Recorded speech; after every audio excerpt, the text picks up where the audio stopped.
This podcast is sponsored by Talkspace. Last year, I went through many different life changes. I needed to take a pause and examine how I was feeling in the inside to better show up for the ones who need me to be my best version of myself. When you're navigating life's changes, Talkspace can help. Talkspace is the #1 rated online therapy, bringing you professional support from licensed therapists and psychiatry providers that you can access anytime, anywhere. Living a busy life, navigating a long-distance relationship, becoming a first-step father, Talkspace made all of those journeys possible. I could speak with my therapist in the office. I could speak with my therapist in the comfort of my home. I was never alone. Talkspace works with most major insurers, and most insured members have a $0 copay. No insurance, no problem. Now get $80 off your first month with promo code SPACE80 when you go to Talkspace.com. Match with a licensed therapist today at Talkspace.com. Save $80 with code SPACE80 at Talkspace.com. Hey, warmer from the low. Welcome to lovely Las Vegas for Coast to Coast Hoops with myself, Greg Hoops Peters, and now part of the VSiN family of podcasts. We've got an excellent podcast for you as we're going to be joined by one of our good friends, Rocco Miller, who does such great work over at Bracketeer.org. Basket Under Review, along with the Field of 68. He's going to be joining me in segment number 2, and we're going to be chatting it up with him about some of the top majors in the sport, the way that they've been able to ascend, some of the teams that are rising and falling with his bracketology, the way that the scheduling is going to be very interesting for some of these teams over the next few weeks, with a lot of, shall we say, misplaced games, a lot of games that were supposed to be played last week that are going to be played this week and the week after, and now that impacts these teams, and why it might not be the world's biggest disadvantage for some of these teams that are going to be needing to hit the road as well. And then we're going to be talking about some of the top teams in the sport with them as well in the final segment. Going to get you guys picks and analysis on every game on the betting board for this college basketball Tuesday as we hit some bank shots. If you have a question, comment, segment idea, what have you for this podcast, you have one of two ways we offer those in. First one is my Twitter/X timeline at GUNet_81. Keep in mind, Lars, the name does not matter, so as per usual, please do send these into the timeline. Other ways, find an Apple Podcast review. If you rate this podcast 5 stars, it's very much appreciated. From there, you're able to fire in whatever you'd like to hear on this podcast via that 5-star review. While I did not get in any Twitter/X questions today, we did have a fun day of college basketball Monday, a little bit of a small one, but you know, it's still some good action regardless. So let's take a look back at it, try to find some trends and try to get to know these teams a little bit better. Games from yesterday is Greg buzzing about. Here is the rowdy recap. Ohio State gets the win but no cover against Penn State, 84-78 the final, very similar against the spread records for both of these teams. Ohio State 8-11-1. With Penn State, they're now 8-12, but for Penn State, they were down 22 points at the half. They roared all the way to making it, I believe, a 1-point game with about 10 minutes remaining in the second half before Ohio State pulls away. Ohio State and Penn State just really efficient with their shooting. Both shot 50+% from the floor. Ohio State just 8-23 from 3-point, but on their 2-point shots, they go 22 out of 31, and for Penn State, they actually win the rebound battle 31-21, but they also lost the turnover battle uncharacteristically 18-9, as for Penn State, Eli Rice and his 20 points, they were able to keep the team very, very lively. We had some nice NEC action on Monday as well, and the NEC has been a very interesting conference. We unfortunately did not get the Long Island game in, so we will see when that is going to be rescheduled, but a team that has been able to be rock solid against the spread has been Lemoyne. Now 13-7 against the spread. They absolutely lay it on. Fairleigh Dickinson, who was not fairly priced as about a 2.5-point underdog, as this was a very convincing win for Lemoyne by a count of 87-74 for Lemoyne. They go from 3-point range into flamethrower mode at 13 of 21. They shoot overall 60% from the floor, as Lemoyne did lose the turnover battle 12-5, but they were able to do a nice job holding Fairleigh Dickinson, shooting 4 of 28 from 3-point range, and for Lemoyne, that's a nice solid win for them. They're now 6-2 out there in the NEC, and a team that was a really nice darling to begin the season was Central Connecticut, still 9-7-1 against the spread, but rough loss for them against Stonehill. It looked like they were going to be able to cover this game late, but unable to. 61-59 the final. Central Connecticut does go 5-11 from 3-point range, but they lose the rebound battle 34-30, and against a Stonehill team that has been awful with regards to the turnover front, they played even up 13-13, and Stonehill just 3 of 22 from 3-point range, but Central Connecticut went just 2 of 4 at the free throw line. Stonehill 16-24 at the charity stripe. That earned them the win, and that turned out to be a big giant factor. And for Duke, they were able to lay it on Louisville 83-52 the final. Louisville has not been the same offense when they've been away from home rather than at home, and Even though Duke is one of those brand name teams, they've actually been pretty solid against the spread at 12-8 against the spread this year. Louisville, they're now 11-9 with this loss. And for Louisville, you did have Ryan Conwell supply 18 points, but the rest of the team did not step up around them. Team goes 11 of 34 from 3, and on their 2-point shots, they actually go 5 of 20. And for Louisville, blasted on the glass, 47-26. They lose that battle. For Duke, Cameron Boozer give you another double-double, 19 points, 10 rebounds, and Nicholas Kamina, hopefully I got that correct, he was able to give the team 14 points off the bench. So a quality winner out there. This was a quality win for South Carolina State as we had ourselves some MEAC and some SWAC on Monday as well. They get the win by a count of 70-64. It's been a little bit of a rough year for them, and if you're looking in the MEAC, the team has really been able to cover numbers. Has been Maryland Eastern Shore at 13-6 against the spread, but all of a sudden South Carolina State building up a little bit of positive momentum, and right now that worst team against the spread out there in the MEAC, that would be Coppin State at 8-13 against the spread. And then if you're looking at some SWAC action, Prairie View 9-6 against the spread. We'll be seeing them in action on Tuesday as we had a few harebrainy games, but Alcorn State has actually been 11-8 against the spread. Hasn't necessarily been because they've won games outright, but they were a double-figure underdog against Bethune-Cookman, and they get this cover 82-73. The final is Alcorn State away from home. They're shooting over 35% from 3, 7-19 from the outside from them. You had the Dr. Bradley in this game for Bethune-Cookman, supply 15 points, 9 rebounds, so that was solid. And for Bethune-Cookman, they just barely win that rebound battle by a count of 36-35, and they go just 4 of 16 from 3-point. So Alcorn State, they were able to get themselves a nice quality cover out there. You were also able to get a nice quality cover out of Morgan State. As an underdog, they went outright 79-78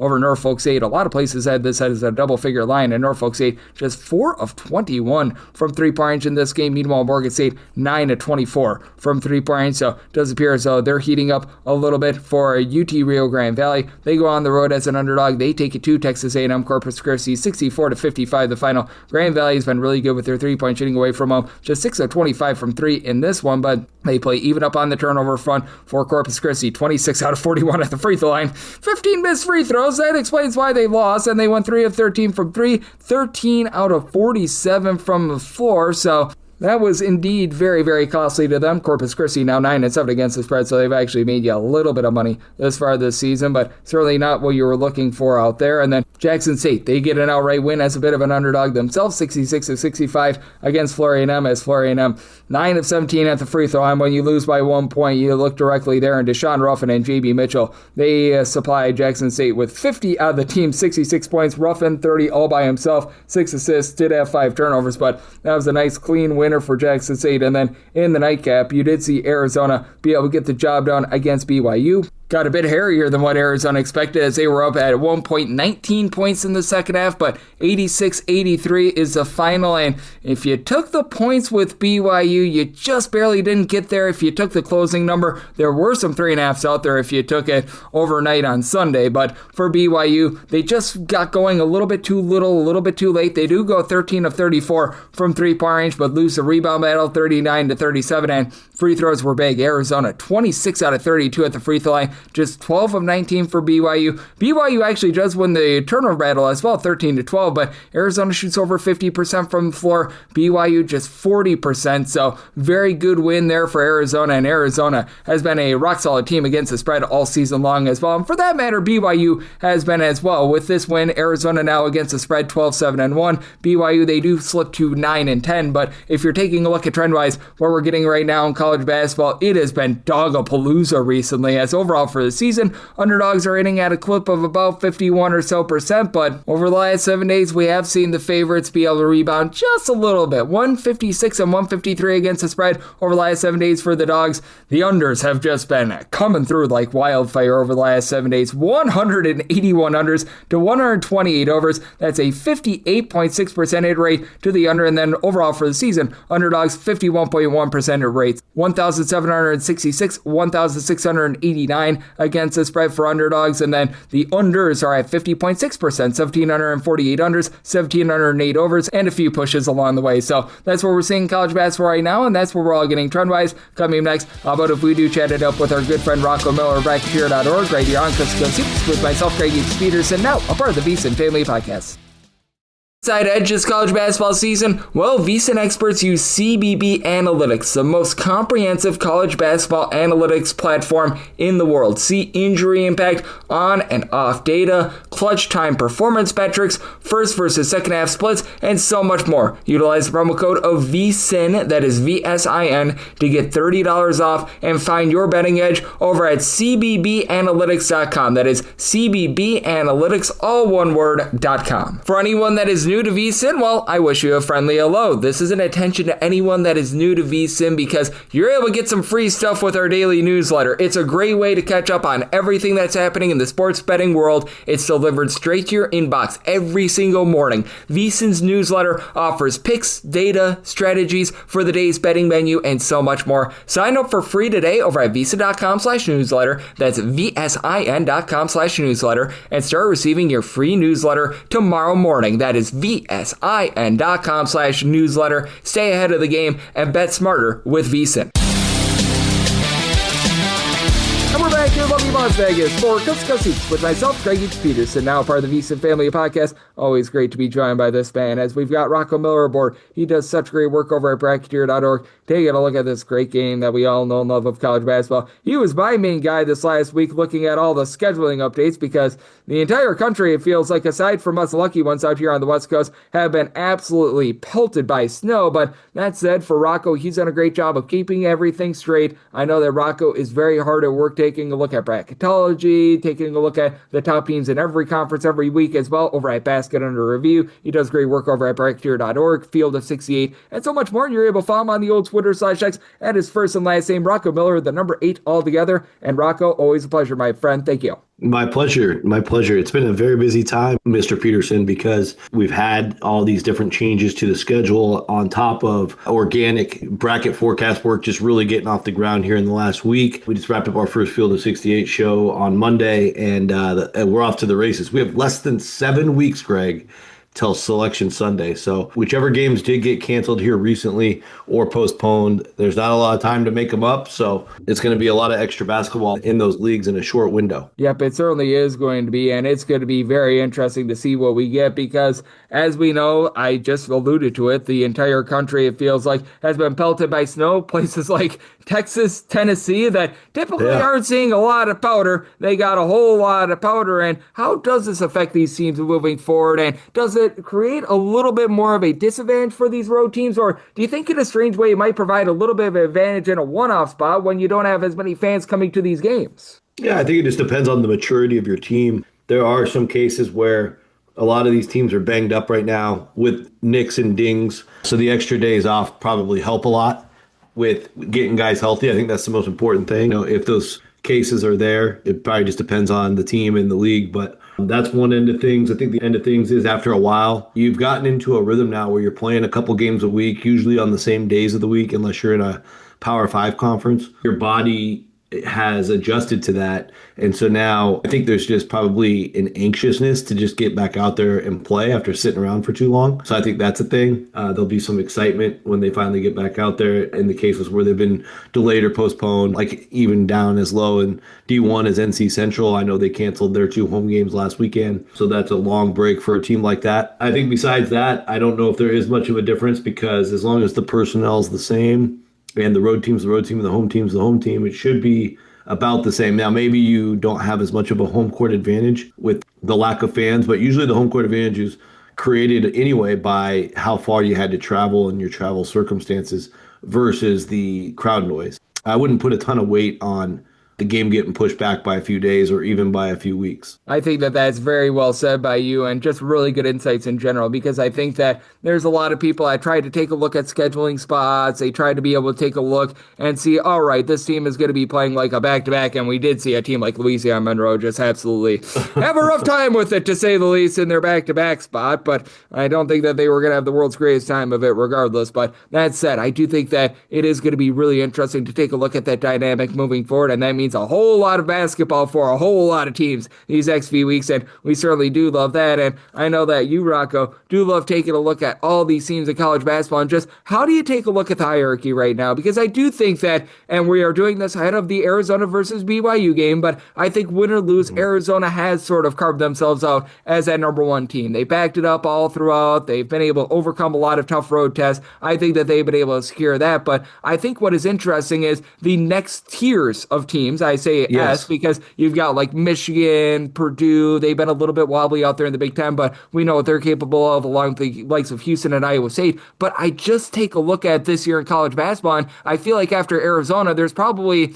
I would say 15 to 18 teams that can make a run to a Final Four if things break their way. Yeah, that's probably about right. I mean, I think right now there's a clear line in the sand after the top five from a bracket forecasting perspective, and that's just based on the results that are already deposited into the bank. You've got your top five of Arizona, Duke, UConn, Michigan, and Nebraska. The thing I struggled with was Michigan or Nebraska. I didn't see enough evidence to put Nebraska as a 1 seed quite yet. They had by far the worst non-conference strength of schedule out of the five. They also have by far the worst power numbers. I think they average a 14 out of the power numbers listed on NCAA sheets. So that was a tough decision. But I also thought from 6 to 14, like all of those teams are very capable of not just getting to the Final Four, but potentially winning the whole thing. And they already have some incredible merits to their name. That list is basically Illinois, Michigan State, Gonzaga, Houston, Iowa State, Purdue, Texas Tech, Vanderbilt, and BYU for various reasons.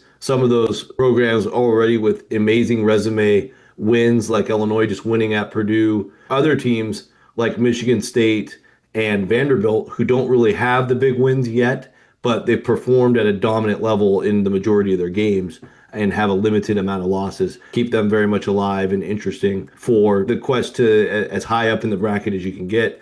Then I think you're right. Like you could probably sprinkle in a few others outside of that grouping, whether you want to look at Kansas with upside offense of Peterson. I would argue they're an amazing, even better defense when Peterson sits. I mean, Greg, I don't know if you're related to Darren Peterson, but if you are, I hope he gives you a little bit of his signing bonus when he gets to the NBA. But yeah, and obviously Florida's not in that top 14 group today, taking a home loss to Auburn and still kind of working through some stuff, but they've been and shown some muscle up until that performance. So Florida's clearly a Final Four contender. You might see, some teams like a St. Louis who we just don't know. We saw them clobber a couple of A-10 teams recently. The gear that they can get to is very dangerous, almost on like a Vanderbilt Gonzaga type of level.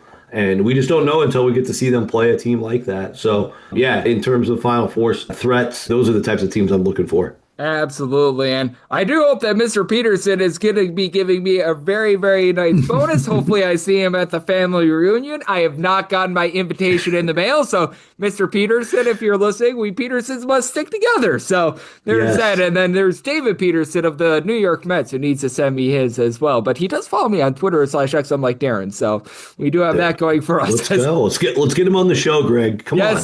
Let's just get a whole big giant Peterson reunion. Anyone that's ever played in any sport with the last name Peterson. And there was a Greg Peterson who went to, I believe, NC Central that was drafted in the 6th round of the 2007 NFL draft that played for the Buccaneers. I actually owned an autographed card of him just because it was a giggle. But we need to get them all on here. As Rocco Miller, we always need to get him aboard. He does such great work over at Bracketeer.org and so much more. Joining me on Coast to Coast Hoops. And I know you were talking about some of those great tier 2 teams, but who are some of the teams that have really been able to ascend over the last few weeks? Because obviously going into Tuesday, Nebraska is that big team, and if they're able to take down Michigan, which I think that's going to be their toughest test, then man, sky's the limit for them. But who are a few other teams that you have your eye on that they've really been able to do a lot to help themselves out over the last few weeks that are just building positive momentum?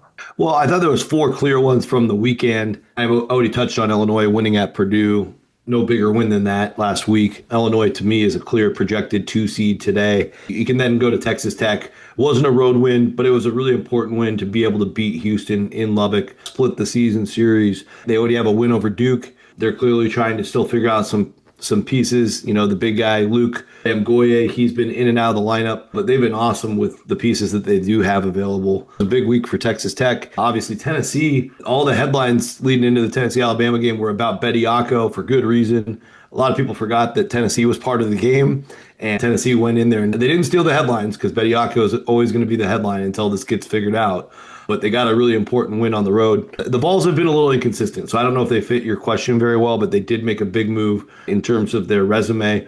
And then Auburn, I don't think a lot of people gave them much of a chance to be able to go into the swamp and get a big road win like that. Kudos to Steve Pearl and the team for really kind of outplaying Florida down the stretch and taking Florida's guards out of the game. Auburn was a bubble team about a week ago, and now they're all the way up to a 7 seed. So those four had by far the biggest weekends. And I think just overall in the last week, we saw NC State really recover from a bad loss to win at Clemson. That's going to do a lot for the Wolfpack, at least just being able to participate in March Madness, which we know that's the kind of team, if they can get into the dance, very dangerous. Not a team that really anybody wants to see, especially as an 8-9 right now. They're a 9 seed for me, and that's a little bit of a punishment if you're a 1 seed to play NC State right away in your opening weekend pod assignment. So that's interesting. I also think Texas, they're all over the map this season.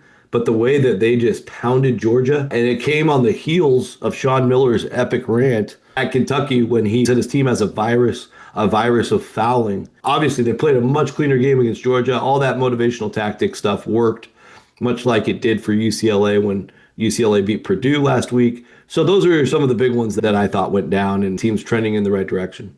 Oh, absolutely. And I do think that there's just a lot of intrigue out there in the Big Ten in general. And you mentioned it with Alabama, the Charles Bediako news that was massive. And how much do you think that maybe we are overrating some of these guys that have come in late? Because Baylor was a team that everyone was buzzing about James Nanji. And Nanji over the last 3 games has scored as many points as the two of us for Baylor. And well, I don't know about you, but I have not suited up for Baylor. I do own a Baylor jersey personally, but I have not suited up for Baylor. But I do feel like some of these teams are getting a little bit overvalued because of the headlines. And I feel like there's a lot of teams that are sort of, shall we say, hiding in plain sight because maybe they aren't as flashy, but they're just going out there and just getting the job done, like a team like St. Louis and a team that we'll be seeing on Tuesday in Miami of Ohio. Right. Yeah, I think it's a big part of it because the spotlight is so much on the legality and the NCAA's authority over such players to come from the G League or from other leagues. Anybody that's signed an NBA contract now, this is actually a huge deal for that premise and the principle.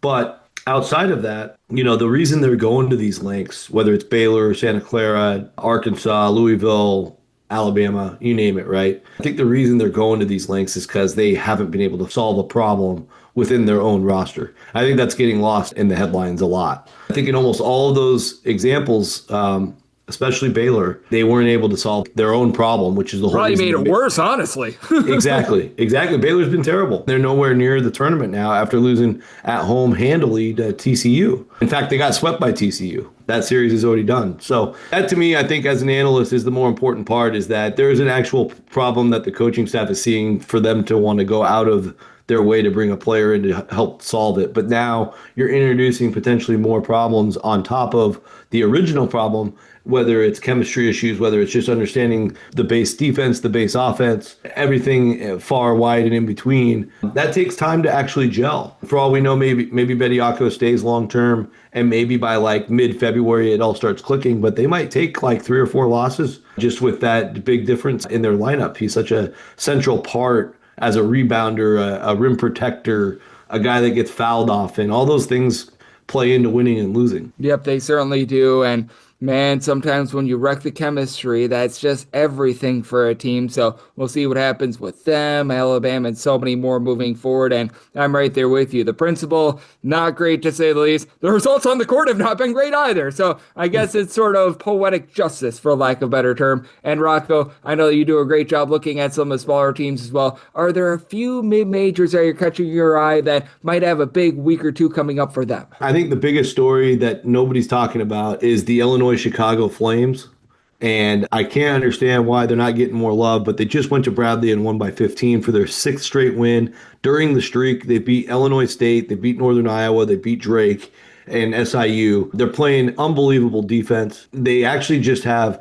Indiana State and Southern Illinois this week, so you can imagine the Flames could be up to 8 wins in a row going into Murray State a week from Tuesday. I just think that's an incredible story. They're playing like they actually have an Arch Madness contender. I would also say, the Santa Clara team, they only had 1 game last week, but they continue to trend in the right direction off the big win over St. Mary's a couple weeks back.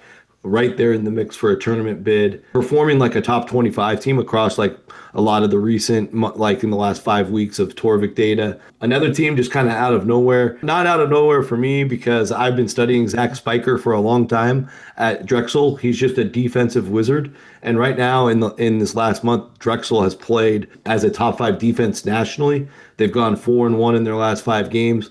And just another great story in the CAA brewing for the Dragons, who really came into this year gutted with no talent on paper. They're finding ways to muck up the game and make it really hard to score on the Dragons. That's been interesting to me. And I also think, just a team that I'm really, really interested to see, I'm going to get out there and see them in person next week, is Stephen F. Austin. They've been perfect in the last handful of weeks since their trip to McNeese. They get the rematch next Monday, part of my reason for visiting. But these guys have been playing at a very high level defensively as well. They're also very efficient offensively. Keon Thompson, if I had a vote right now for Southland Player of the Year, it'd probably go to Mr. Thompson. He's consistently getting above 20 points and playing at a very efficient level of play and not costing his team. He's also been a very good closer in their close games to help close out wins. So Stephen F. Austin, very encouraged by the way they've played. I know that McNeese has the great advantage of playing the conference tournament at home, but the game they played down there, it was only a 2-point game, could have gone either way. I think SFA might be able to handle them at home, and then that would really set the stage for the Southland tournament coming up in early March. Yep, that will be a lot of fun. The Southland has been more intriguing than I think a lot of people anticipated, and some great under-the-radar teams. And the commonality with Illinois, Chicago, and Drexel is that they do a good job giving themselves second and third chances on the offensive glass. That's always something that I take a look at on this podcast, and you, Rocco, do a great job taking a look at the entire sport. From the biggest teams to the smallest teams and all the teams in between, you've got your finger on the pulse of it all at so many different platforms. So let the good people at home know what's on tap for you, and how people can follow along on social media and other platforms. Yeah, thanks, Greg. I appreciate it. Bracketeer.org is the mothership. That's where all your latest bracket forecast projections are located. Monday, January 26th was the last update if you're listening to this. So fairly recent information. And then every Monday and Friday, new projections will be posted at least twice a week, depending on travel. Thursdays is the mid-major show on the Field of 68. We love the show. I'm joined by Sean Paul and Vince Wolfram. We talk about the other 22 conferences. I know you come on to Greg's show to hear about those teams. We go into great detail on the biggest stories happening in the other 22 leagues, as we like to call them. And then Mondays and Fridays as well on Field of 68, doing Fielding the 68, where we're breaking down the entire bracket projection. Last 4 teams in, first 8 teams that don't get in, 1 seeds, 4 seeds, whatever. We talk about it all on that show. And outside of that, yeah, lots of different radio opportunities. I'll be on your network VSiN later today. Just keeping it rolling, Greg. Absolutely. Rocco is doing an incredible job taking a look at all things college basketball, every one of these teams, and whenever he joins me, he lends such great insight. So big thanks to Rocco for joining me on Coast to Coast Hoops, now part of the VSiN Family Podcast. And coming up next, it is that time of the podcast to give you picks and analysis on every game on the betting board for this college basketball Tuesday as we some bank shots.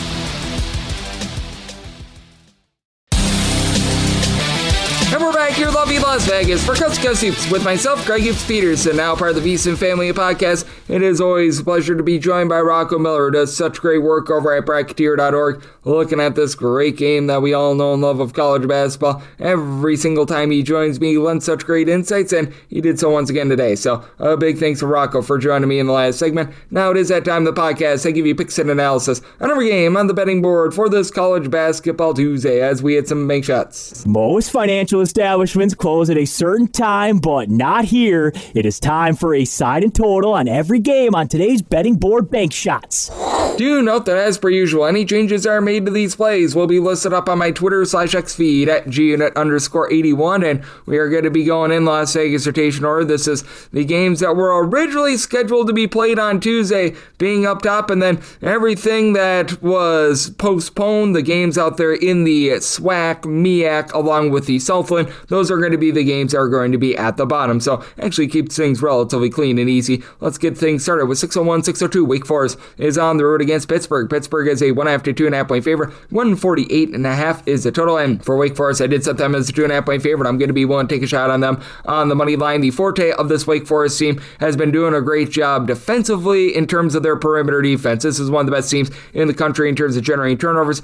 on a per possession basis away from home. And away from home, they allow opponents to shoot just 28.3% from three-point range. And Pittsburgh, they're allowing teams at home to shoot 38% from three-point range. That's a nice hearty 318th in all of college basketball. And offensively, Pittsburgh has not necessarily been that great down low. They're about 95th in terms of their two-point shooting percentage. It is a Pittsburgh team that is about country average in terms of the amount of shots that they take from three-point range. So neither here nor there, but it is a Wake Forest team that I think is going to be able to do a relatively solid job of holding in there on the glass against this Pittsburgh team as well. It's a Pittsburgh team that is a top 100 team in terms of their offensive rebound percentage, in terms of allowing second and third chances, though they've been relatively solid here. They're about 50th in the country, allowing teams to grab about 25% of their misses as an offensive rebound. Meanwhile, for Wake Forest, they haven't given up a lot of second and third chances away from them. They allow about 41% of opponents' missed shots to become an offensive rebound, but I'm just not sure if Pittsburgh is really going to be able to cash in on these, as you do have Cameron Corn along Barry Dunning, both being able to give you between 12 and 13 points per contest. With Corn,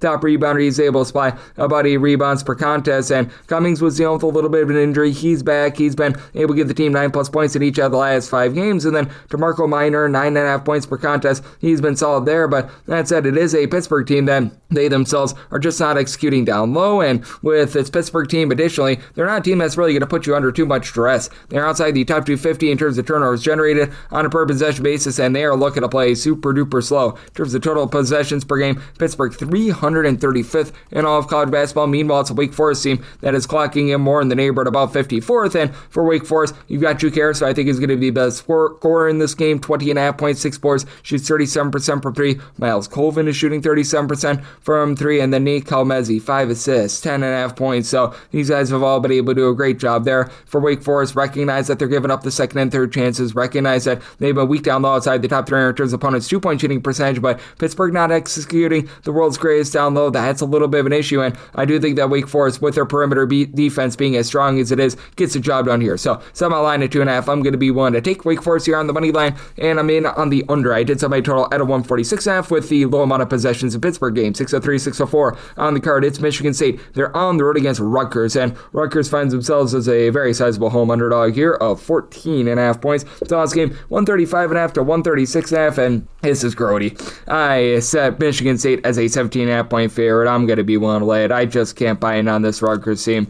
It's a Rutgers team that is once again playing relatively slowly in terms of total possessions per game. They check in more in the neighborhood about 282nd in the country. In Michigan State, they're not going to play up tempo either, 283rd in the country. So both of these teams playing at the exact same tempo. But for Rutgers, you've got essentially 2 guys that are able to rely upon for scoring. Tyreek Francis, who's giving you 16 points, shoots in the mid-30s from 3. Dylan Grant shoots 36% from 3, 11 points per contest. Outside of that, it's just a big giant mismatch, as you've got a team that's outside the top 325 in terms of their two-point shooting percentage. They shoot about 31.9% from 3. That's outside the top 275 for Michigan State. This team is number 1 in the country in terms of defensive rebound percentage, and that's big because Rutgers, the one thing that they have going for them is that they've been able to give themselves a few second and third chances in terms of percentage of their missed shots that result in an offensive rebound. It is a Rutgers unit that checks in 88th in the country, but Michigan State is going to be able to take that away, and it's a Michigan State team that away from home has been one of the best three-point shooting teams in all of college basketball. I'm not sure why their splits are so funky, but they're right now shooting 40.7% from three-point range away from home compared to 32.7% from three-point range at home. They're, as a matter of fact, number 8 in the country in terms of road three-point shooting percentage, and have gotten Jeremy Fears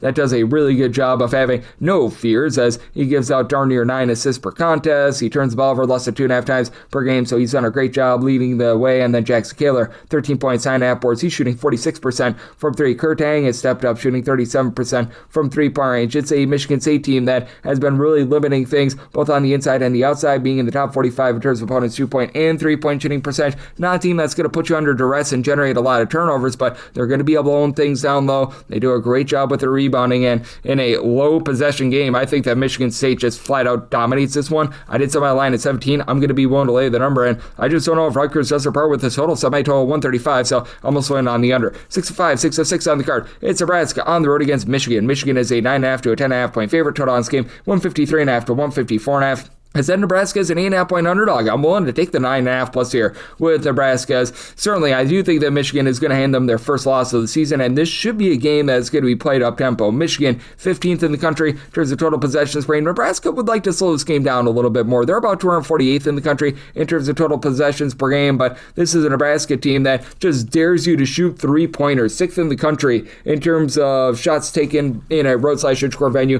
that come from three-point range by their opponents at 52.3%, and Nebraska has been one of the best three-point shooting defenses in all of college basketball. Well, Michigan, a pedestrian team with their three-point shooting at home at about 34.7%. That ranks in like the mid-180s, so that's about as country average as it gets. And for Nebraska, they're allowing teams to shoot only about 33.5% from three-point range away from them, so they've done a great job there. And Nebraska is just maximizing possessions right now in terms of turnovers on a per-possession basis, 6th in the country. They're not allowing teams to grab a lot of second and third chances, as well as they're a top 10 team in terms of their road defensive rebound percentage. Teams are only grabbing 22.2% of their missed shots as an offensive rebound, and they're overall 3rd in the country in terms of points scored on a per-possession basis away from them. Now, you do have a Michigan team that's in the top 5 in terms of points allowed on a per-possession basis, but with this Nebraska team taking such great care of the ball and having so many different weapons, Brandon Frager, Jamarcus Lawrence have been able to combine for 22.5 points per contest. Both shoot about 37.5% from three. Each of your top 4 scorers for Nebraska shoot at least 79% at the free throw line. Price Sanford, 17 points, 4.5 boards, shoots 40% from three. Rink Bass,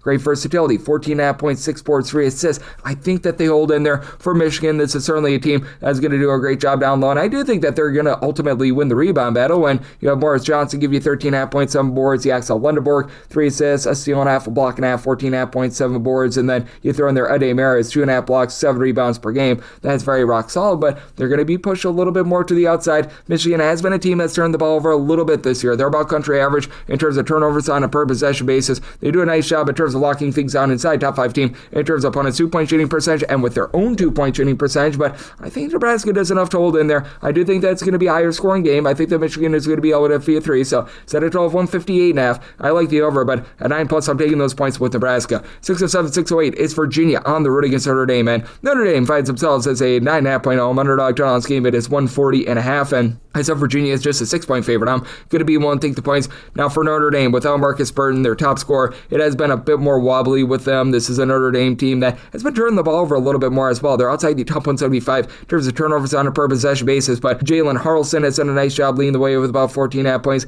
Not a 3-point shooter, but Brandon Shrewsbury, Cole Kurta, they are 3-point shooters. They combine for about 20.5 points per contest. Shrewsbury shoots 41% from 3. He throws in there about an assist and a half per contest. Kurta really doesn't do anything other than pop 3s, but also does shoot 96% at the free throw line. And one thing that Notre Dame has been able to do a really good job of, they are not going to allow you to get second and third chances, and that's big against a Virginia team that has been one of the best in all of college basketball in terms of reeling in those second and third chances. Virginia, Mambo number 5 in terms of offensive rebound percentage. They rebound about 39.8% of their missed shots as an offensive rebound. Meanwhile, you've got a Notre Dame team that they allow opponents to grab at home only 19.2% of their missed shots as an offensive rebound. If you combine their home and road numbers, number 3 in the country in terms of defensive rebound percentage. Now, that's at the cost of not necessarily being the greatest inside. They're hovering right around about 200th in terms of opponents' 2-point shooting percentage, and they themselves have been not necessarily executing the best on the inside, though. Virginia, they're just a rock-solid team down low. They are a top 15 team in terms of opponents' 2-point shooting percentage, a top 35 team in terms of opponents' 3-point shooting percentage. They're not going to put you under duress outside the top 270 in terms of turnovers on a per-possession basis, but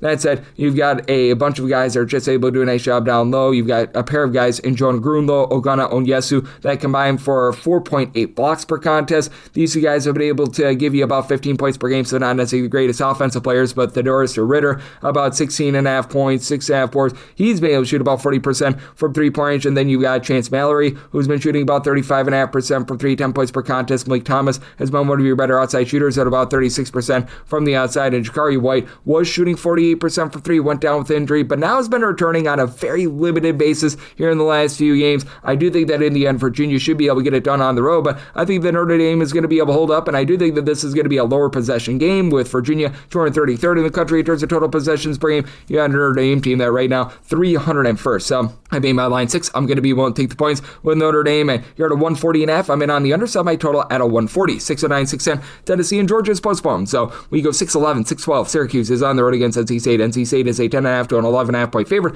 151.5 is the total. I set my line at 10. I'm going to be willing to take the 11 with Syracuse. They did have a lackluster effort over the weekend against Miami on defense, but this has still been a team that's been able to step up with that regard. 35th in the country in terms of points allowed on a per possession basis. Doesn't travel the world's worst either. They're still a top 45 team in terms of points allowed on a per possession basis when they hit a roadside-neutral venue. And what is big for Syracuse is guarding the three-point line. This is a bunch that away from home, they allow opponents to only shoot about 32% from three-point range. If you're looking overall, that's a top 85 mark in all of college basketball. And NC State is a team that loves to go bombs away from three-point range. Right now for NC State, they shoot 39.4% from three. That's a top 10 mark in all of college basketball. And for NC State, you've got really good versatility as Kadir Copeland stands in the neighborhood about 6'6". He came over with Will Wade from McNeese, and he's been able to do it all, giving you about 14 points, 6 assists, steal and half per contest, shooting 47% from three. And then Paul McNeil Jr. shoots 42% from three, 13.5 points per game. Been a little bit wobbly for Darian Williams, but still does a bit of everything. 14 points, 5.5 boards, 3.5 assists. So have to like what he's able to bring to the table. Relatively good depth with someone like Matt Abel being able to give you about 8 points per game. But I do think that for this NC State team, they're going to have a little bit of a tough time on defense. They are outside the top 145 in terms of opponents' 2-point and 3-point shooting percentage, albeit it's a Syracuse team that is outside the top 140 in terms of points scored on a per possession basis. But much of that was without Donnie Freeman, who missed 9 games earlier in the season, and he's your top scorer. 18.5 points, 7.5 boards, steal, block per contest. Only shoots about 33% from three. Syracuse not going to light you up from the outside. They're outside the top 175 in terms of their 3-point shooting percentage, hovering right around about 100th in terms of that 2-point shooting percentage. Syracuse has been pretty solid in terms of generating turnovers as well. Not going to call them amazing, but you take a look at them in terms of turnovers on a per possession basis, and they're about 65th in all of college basketball. It takes a little bit of a dive away from home, and for NC State, this has been a team that has been solid with generating turnovers as well. 34th in the country with this regard, and Syracuse, about a country average team in terms of taking care of the ball. The big issue for Syracuse is their free throw shooting.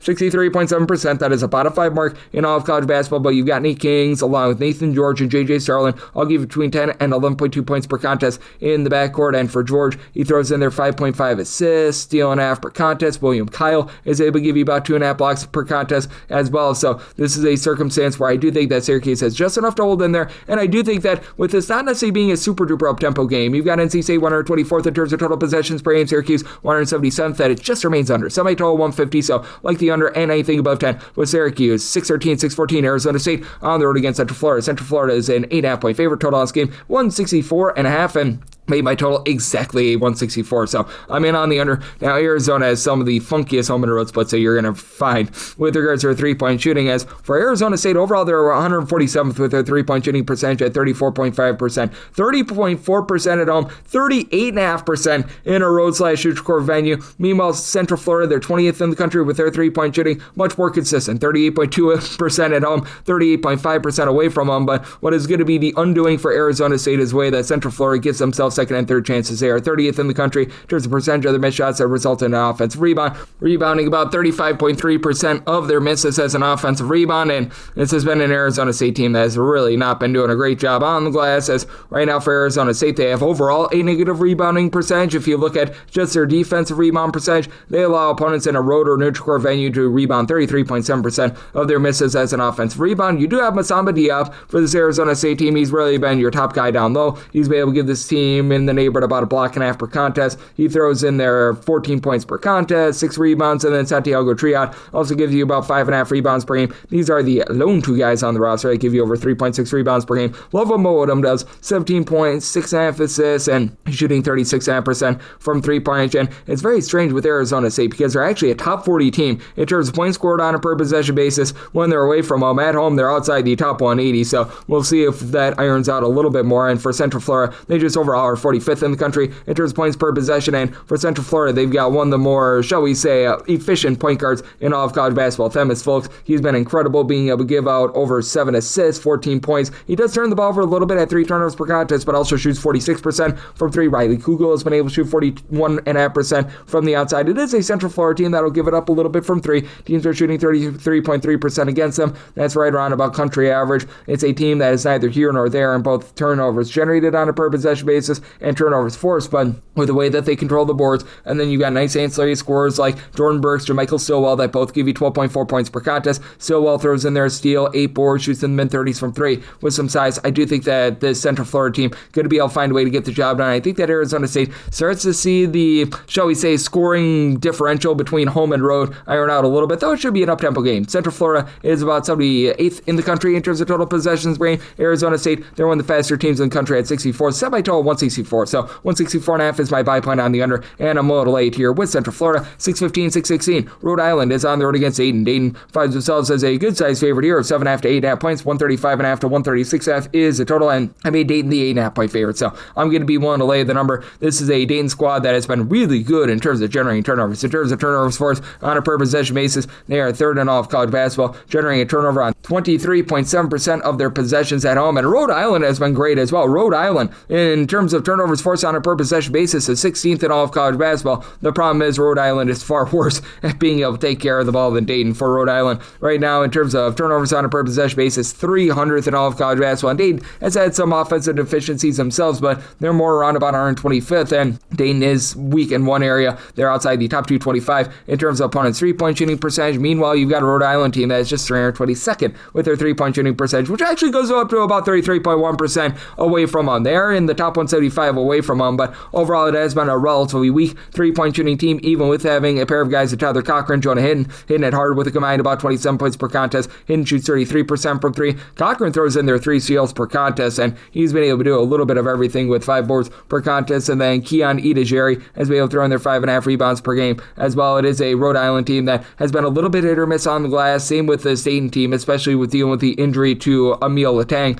Letang is someone that is 7'1", has been able to shoot about like 34% from 3-point range for the Dayton team, but the heads of the offense are a pair of guys in Javon Bennett and Jashawn Montgomery, who have been able to combine for about 31.5 points per contest, with Montgomery shoots 36.5% from 3 with 2.5 steals and 2.5 assists per game. Bennett, your main facilitator, with about 3 assists per contest, while Jordan Durcock, who's dealt with a little bit of injury, was the player of the year in the NEC a few seasons ago. He's been missing, so that has caused this team to be a little bit less prolific in terms of generating turnovers, but with the Dayton team, even though they do give it up from 3, I think they're Rhode Island with the way that they just don't really knock down their threes, as they themselves are only shooting about 32.5% from 3, and in terms of percentage of missed shots to become an offensive rebound, this is a team that's been very weak as well. You're not going to get a lot of second and third chances from either team in this game. With Dayton, they're only grabbing about 9.5 offensive rebounds per game, 285th in terms of offensive rebound percentage. You've got a Rhode Island team that is more around 100th, but that goes down to about 27.9% of their missed shots becoming an offensive rebound away from home, and that is well outside the top 150. So I do think that this is going to be a little bit more of a slog of a game. I did set my total here at a 136.5. I think that at a 135.5, you get just enough late game fouling for the over, and I do think that Rhode Island shooting it a little bit better away from home is going to be able to help them out, but I also do think that this Dayton squad is going to be able to find some good looks from 3-point range against a Rhode Island team that has been giving it up a little bit themselves, and this is a Rhode Island team that has been a bit weak on the interior as well. Right now for Rhode Island, outside the top 120 with regards to opponents' 2-point shooting percentage, they themselves allow opponents to shoot 35% from 3. So being a total of 136.5 at a 136 or less, like the over, and I'm willing to lay up to 8 here with Dayton, 617, 618. It is Richmond. They are going to be on the road against VCU, and VCU does find themselves as a sizable favorite here of 10.5 to 11.5 points. So on scheme, it is 155.5, and I do like the over. I saw my total at a 157. You got a pair of teams that aren't necessarily going to completely gun it, but are playing relatively fast. Richmond is about 157th in terms of total possessions per game. This VCU team is more around about 108th, and it's a VCU squad that has been a little bit suspect with their 3-point shooting defense. They are allowing teams to shoot about 34.7% from 3-point range. That is outside the top 330 in all of college basketball. In Richmond, they shoot 42.2% from 3-point range away from them. That is number 2 in all of college basketball. They rank 56th in terms of fewest turnovers on a per possession basis as well, and I recognize that for Richmond, things have been a little bit more wobbly here in conference play, but this is still a top 75 team in terms of points per possession away from home. Meanwhile, you've got a VCU team that's been able to excel on offense. They're 35th in the country in terms of points per possession. They don't necessarily do one thing great, but they're just solid at everything. In terms of their 2-point shooting percentage, they're more in that neighborhood, about 73rd in all of college basketball. Top 100 team in terms of fewest turnovers on a per possession basis. Just a lot of versatility and a lot of guys that are able to contribute to the cause.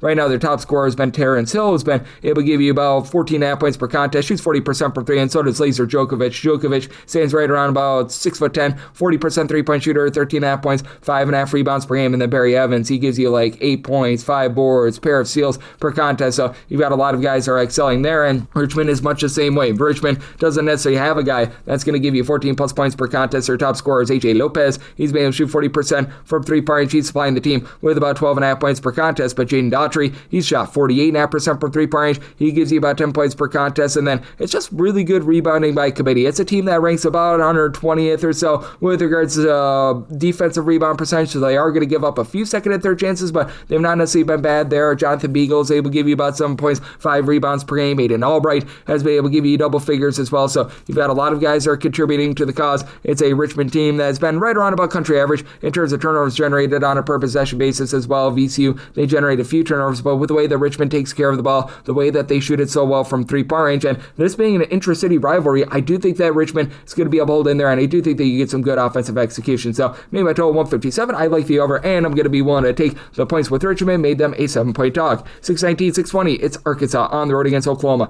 Boomer Sooners, a 2.5-point home underdog. 166.5 to 167.5 is a total, and with Arkansas, I'm going to be willing to lay it. I set them as a 3.5-point favorite. It's an Arkansas team that's just really clicking on all the cylinders when it comes to offense. When you've got a guy like Adarius Acuff, who's able to give you darn near 20 points per contest, shooting in the neighborhood about 40% from three for a team that is playing with a full head of steam. 42nd in the country in terms of total possessions per game, and they're really doing it in all facets. For Arkansas, 63rd in the country in terms of 2-point shooting percentage. If you just look at total points per possession, they are 9th in the country. We'll say they do average about 20 points fewer per 100 possessions when they're away from home rather than at home, but just a 3-point shooting dynamo team as they're 16th in the country, shooting 38.8% from three-point range. And Oklahoma last year was one of the better 3-point shooting defenses in all of college basketball. That has not been the case this season. As for Oklahoma, right now they are allowing teams to shoot from three-point range more in that neighborhood, about 34.2%. That is 193rd in all of college basketball. In Arkansas, they have been a little bit wobbly on defense, but they really don't allow a lot of great three-point looks. 31.2%, that's 64th in all of college basketball. And then you've got Trevon Brazile, who's been able to shoot 40+% from three. He throws in there 12 plus points, 5 plus boards, and he's been shooting about 40% from three. And then on the flip side of things, you've got an Oklahoma team that does have a really good backcourt. I have to love what Xavier Brown along Nigel Pack have been able to pack in there. These two guys combined for 33 or so points per contest, with Pack shoots 42% from three, and Xavier Brown, he shoots about 34% from three, but these two guys combined for 6.6 assists to fewer than 4 turnovers per game. And Oklahoma,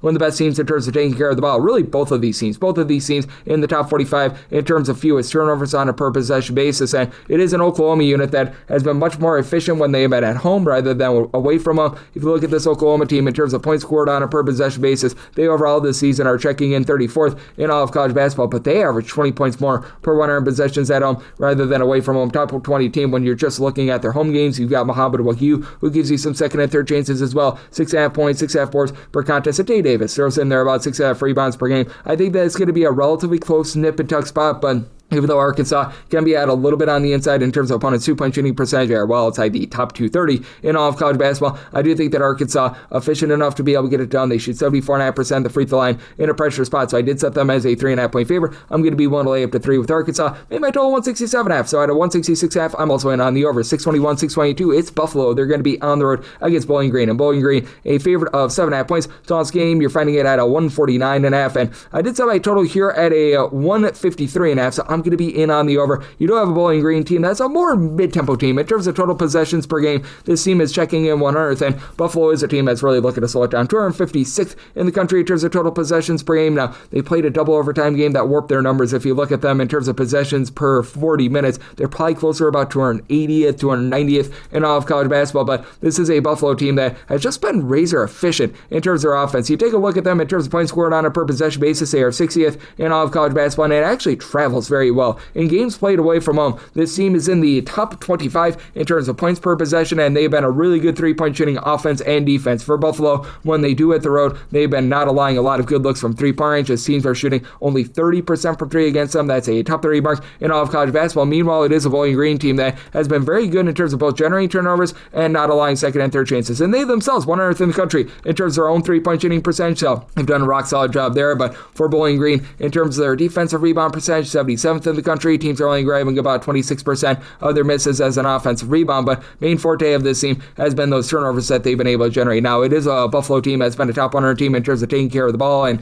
Buffalo really doesn't rely a lot on second and third chances, but for Bowling Green, 27th in the country in terms of turnovers generated on a per possession basis. Buffalo not bad here either. They're about 111th in the country, and for Buffalo, Daniel Freitag has been one of the better mid-major scorers out there. 20.5 points, 3.5 assists. He shoots 38% from three. And then the helpers in Angelo Breezy, along with Ryan Sable. These guys have been able to combine for about 30 points per contest. Sable shoots about 41% from three, and Freitag, Sable, and Breezy all shoot at least 80% of the free throw line in a pressure spot. So that's going to be able to help them out quite a bit. That said, you just don't really have a lot of rebounding with this team. Meanwhile, for Bowling Green, they do have a guy in Mayor Wool who stands right on about 6'8" or so, 12.5 points, and he's shooting 44% from three-point. Sam Towns has been rock solid with about 13 points per contest, 6.5 rebounds, and additionally, Javante Campbell, 3.4 steals, 5 assists, 18.5 points. These guys have all been able to do a great job just in tandem for Bowling Green. Relatively solid in terms of taking care of the ball as well. Top 225 team in terms of fewest turnovers on a per possession basis with the way that they're going to be able to control things down low. I do think that they should be a nice size favorite here. I did set my line at a 3.5 though, because I do think that Buffalo, with the way that they've been able to travel, I know that they had a little bit of a rough go of it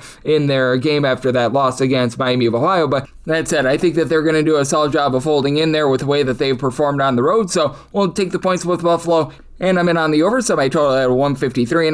623, 624. Akron is going to be playing us to Toledo. Toledo is a underdog here of 12.5 points. 169.5 to 170.5 is the total. I said Akron as a 16.5 point favorite. I'm going to be willing to lay the number. It's a Toledo team that has been rough with regards to their defense, to say the least, and Toledo's starting to crank up that tempo a little bit more. They're back up to 127th in terms of total possessions per game. Akron has really been bumping it up as well. They're up to 53rd in terms of total possessions per game, and they're just a flamethrower from three-point range. Number 8 in the country, shooting 39.7% from three. That goes up to 41% in their home games, and they're just flat out executing on offense. Right now for Akron, they are 3rd in the country in terms of points scored on a per possession basis, and it's a Toledo team that always does a pretty rock solid job with their offense as well. They're up to 89th in the country in terms of points per possession, and if you take a look at how they performed away from home, that goes into the top 75, but Toledo's a team that gambles for turnovers. They've ascended into the top 125 in terms of turnover source on a per possession basis, but if they don't get that turnover, they are very vulnerable. 285th in the country in terms of points allowed on a per possession basis, 286th in terms of opponents' three-point shooting percentage. Akron's going to give it up a little bit themselves. They're allowing teams to shoot 35% from three-point range at home, and it's outside the top 225 in all of college basketball. And for Toledo, you've got two nice headline scorers. Leroy Blyden Jr. along Sonny Wilson have been able to combine for 33 points per contest. Blyden Jr. shoots 41.5% from three with 4 assists per contest. Wilson, he throws in there 4.5 assists, shoots 38% from three, and between the two of them, you get about 3.1 steals per contest. And then Kyler Vanderjagt, he's been able to give you a steal and a half, shoots 39% from three, 11 points per contest. But outside your main starting five, you really don't have much of anything with this Toledo team. Austin Parks is able to give you a few rebounds, but on the flip side for Akron, you've got Armani Lyles who's going to be able to win the battle down low, 15.5 points, 7.5 boards, steal per contest, shoots 44% from three. And for this Akron team, each other top 5 scorers all shoot at least 36.4% from three, headlined by Tavari Johnson, 39% three-point shooter. He throws in there 20.5 points per contest, and it is a Akron bunch of, well, they do such a great job with their three-point shooting. They're also a top 10 team in terms of their two-point shooting percentage. Akron has been a solid team with regards to generating turnovers as well. They are a team that perhaps gambles a little bit more for turnovers than what you'd like, but in terms of turnovers forced on a per possession basis, this team has been rising up the board here over the last few weeks, as now they have ascended to being 103rd in all of college basketball. Meanwhile, for Toledo, they're more stuck in that 76th range, but I do think that Akron, a team that has been a top 75 team in terms of taking care of the ball, they execute very well, find good looks from three, and cover this large number. So my line at 16.5, so we'll lay with Akron, and I'm in on the over, so my total 174.5. 625, 626. It is Ohio, and they're on the road against Kent State. Kent State is a 7.5 to an 8.5 point favorite. Total on this game, 162.5 to 163.5. Made a total of 164.5. I'm in on the over. Ohio's been bumping up their tempo a little bit as the season's gone along. 82nd in the country in terms of total possessions per game at Kent State. They are currently playing at warp speed, number 8 in the country in terms of total possessions per game, and both of these teams give it up from three-point range. Kent State is allowing teams to shoot 38% from three-point range at home. That's a bottom 30 mark in all of college basketball. Ohio 280th in the country. They allow opponents away from home to shoot 36.9% from three-point range, and clearly Kent State is a better three-point shooting team. It's been rough for Ohio away from home. They are shooting 29.5% from three-point range overall. That goes to 28.9% in a road or neutral court venue. Meanwhile, for Kent State, they're shooting 39.1% from three-point range at home. That is a top 45 mark in all of college basketball, and they're going to have a big advantage down low. Rocco Gillespie is going to be able to take it to an Ohio team that really don't have anyone outside of Aiden Hadaway that gives you over 5 rebounds per game, 14.7 boards per contest, and then you do have Jackson Pavlovsky, who's been solid in the backcourt, 17.5 points, 4.5 assists, shoots 37% from three, but outside of those two guys, you're not getting a ton of production right now. Ohio has been a top 100 team with regards to two-point shooting percentage, but they're getting absolutely lambasted on the glass or outside the top 225 with that regard, and Kent State with having Gillespie being either number 1 or number 2 in all of college basketball, 19.5 points, 12.5 rebounds per game, they'll dominate there, and Gillespie actually shoots 32.5% from three, and then you got Morgan Stafford shooting 36% from three with about 14 points per contest. Zion Medley, he does turn the ball over a little bit too much. Kent State has been outside the top 290 in terms of ball security, but 6.8 assists, 10.5 points, shoots 33% from three, and then the answer guy is Quan Wolke. He shoots for about 40% from three, 9.5 points per contest. You've got Jari Williamson shooting 47.5% from three, 10 points per contest. These guys, I think, are going to be able to get it done for a Kent State team that's pretty solid at the free throw line if it comes down to it. Shoots 75.5%, the charity stripe, top 45 team in terms of free throw attempts on a per possession basis. They'll give you a lot of free throw attempts as well. And Ohio has been a little bit better on offense here in conference play, so I did set a total of 164.5. I like the over. With Kent State in a pressure spot, they do shoot about 74.5% of the free throw line. That's a top 100 mark in Ohio. They've been more around about 69%, but with Kent State and their ball security issues and the way that they really have been giving it up from three, and I do think that Ohio is doing for a little bit of positivity with their own three-point shooting. I think that Ohio does just enough to hold in there. Set my line at 6.5, so we'll take 7+ here with Ohio, and I'm going to be in on the over. 627, 628 on the card. It's Central Michigan. They're going to be playing up to Eastern Michigan. Eastern Michigan, a road favorite here of 3.5 points. It's on this game, finding it at a 138.5, and I'm going to be in on Eastern Michigan. I set them as a 4-point favorite for Central Michigan. This is a team that I wish I could put it any other way. They're just really not playing defense right now. In terms of points allowed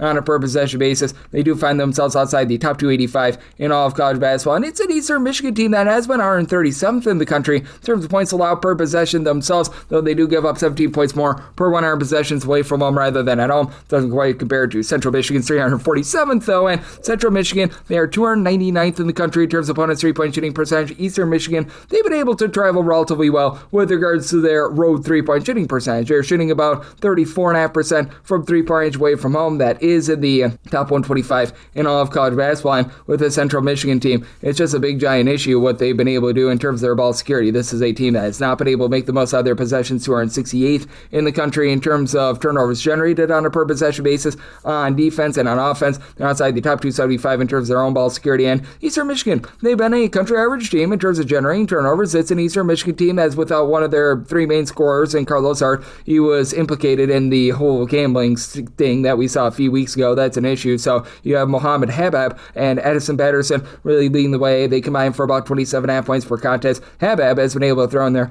8.5 rebounds, a block per contest. Neither guy necessarily shoots it amazing from three, but the ancillary guys have stepped up. Mac Mancio, 5.5 points, but shoots 40% from three. John Sanders has been able to give you 6.5 points per contest. Guy that has really been able to step up and see more minutes in the absence of Hart has been Braylon Green. He's giving you about 8 points per contest. In conference play, he's actually shot 50% from three-point range as well. It is an Eastern Michigan team that doesn't necessarily execute the world's greatest down low. They have been outside the top 275 in terms of their two-point shooting percentage, but for Central Michigan, even though they do have the 7-footer Nathan Klebot, he's been able to give you 12.5 points, a block and a half, 6 rebounds per game. It is still a team that they themselves are outside the top 290 in terms of opponents' two-point shooting percentage. They've been able to do an okay job executing down low. They're a top 225 team with regards to their own two-point shooting percentage, but they have been losing in that turnover battle. It is a Central Michigan team that they've got a lot of warts, and in a pressure spot, they shoot 71.5% the free throw line. That is outside the top 200 in all of college basketball. In Eastern Michigan, more around about 72.5%, so relative equals there, but I do think that Eastern Michigan finds a way to be able to get the job done, and with Central Michigan being so bad with their interior defense, and this being an Eastern Michigan team that they themselves, they are in the top 50 in terms of percentage of their shots that come from 2-point range, they get the job done. Sub by total 142. I like the over, and I'm willing to lay up to 3.5 here with Eastern Michigan. 629, 630. It's UConn. They're going to be playing us to Providence. Providence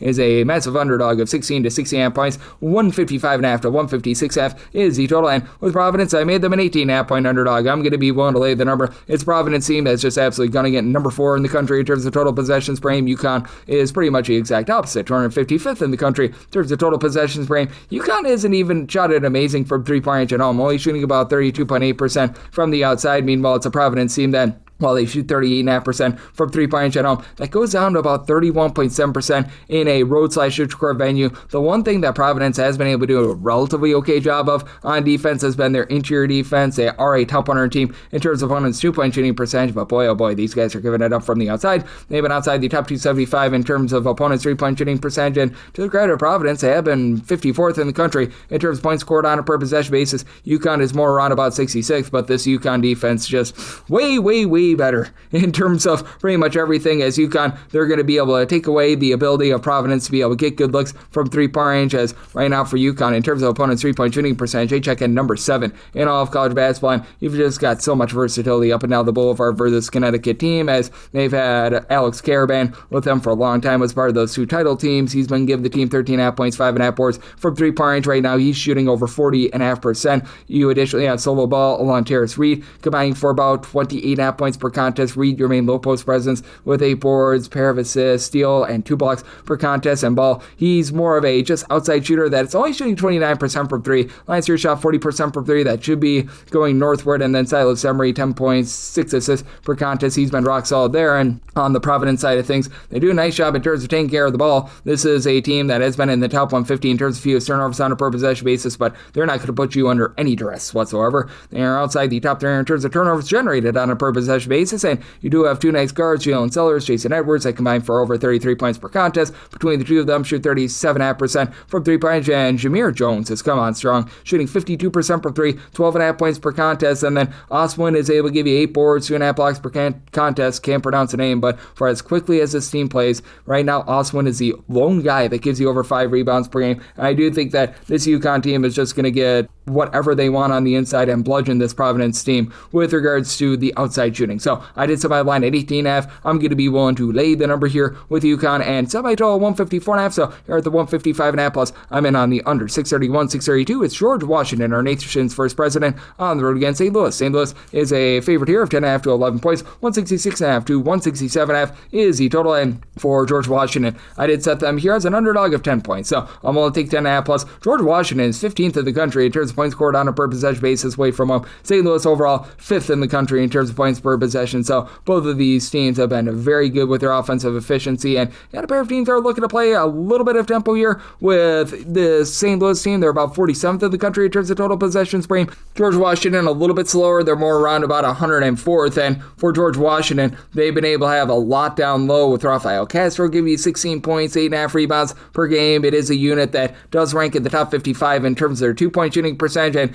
from 3-point range, top 75 team there. They shoot 36.5% from the outside. Trey Dinkins is able to shoot 42% from 3, 10.5 points per contest. Ray Autry, 10.8 points. He shoots 41.5% from 3. Christian Jones shoots 39% from the outside. And then you've got Garrett Johnson thrown in there, 4.5 boards along Tyrone Marshall as well. So these guys have done a great job there. And for the one thing that George Washington has been able to do a really good job of on defense, as they have been lackadaisical outside the top 225 in terms of points allowed on a per possession basis away from home. And away from home, they're actually outside the top 3 in terms of opponents' 2-point shooting percentage as well, but they don't allow a lot of second and third chances. In terms of defensive rebound percentage, they do rank about 81st in all of college basketball. They allow opponents to only grab about 26.2% of their missed shots as an offensive rebound, and this is a St. Louis team that is a far superior team on defense. A lot of people look at that top 5 mark in terms of points per possession, but they don't realize that this team has really been able to hunker down on the defensive side of things as well. For St. Louis, in terms of points allowed on a per possession basis, are actually 11th in all of college basketball, and it's been really a nice collective that has been able to get it done for St. Louis as far this season, as Robbie Avila is the guy that always gets the headlines, and he has been the top scorer of 12.7 points per contest, but then you've got essentially 6 other guys that give between 9.3 and 11.4 points per contest. Deion Brown is thrown in there 6 boards, 11.5 points per contest. Avila, 12.5 points. He shoots 47% from 3. Trey Green shoots 45% from 3. You've been able to get some good facilitation with about 3 assists, 10 points per contest out of Quentin Jones as well. So all these guys are doing a great job just pulling together, but with the way that George Washington has been able to perform away from home, with the way that they do a nice job on the glass to be able to stand up to the St. Louis team, and it is a St. Louis team that if they do have one kryptonite, it's been turnovers. They have been outside the top 170 in terms of their own ball security. They're a country average team in terms of just their turnovers forced on a per possession basis on defense, so they're going to give you some clean possessions, and this has been a George Washington team that's been okay in terms of generating turnovers, 114th in the country. I think that George Washington just enough to hold in their semi-line at 10, so at 10.5 plus, we'll take the points with George Washington, and I like that over. Semi-total 172, 633, 634. Georgia Tech's on the road against Virginia Tech, and Virginia Tech is a 9.5 to a 10-point favorite. Total on scheme, it is 155.5 to 156.5, and I set my line at 9, so 9.5 plus. I'm willing to take the points with Georgia Tech. This is despite the fact that Georgia Tech has been quite awful with regards to their offense in terms of points scored on a per possession basis. They do rank outside the top 225, but the defense has still been solid. They're 52nd in the country in terms of points allowed on a per possession basis. It's a Georgia Tech team that has done a nice job in terms of limiting teams from the outside, allowing teams to shoot just 30.7% from 3-point range. It is a Virginia Tech team that has been a little bit hit or miss with regards to their own 3-point shooting percentage, as right now they're checking in that neighborhood of about 102nd in the country. They shoot about 35.3% from 3. The one thing that Virginia Tech does a really good job of is their ball security. This is a unit that has turned the ball over less than 11 times per contest. Nicholls has been a little bit, shall we say, hot and cold here in the last few games, but still at 6'8",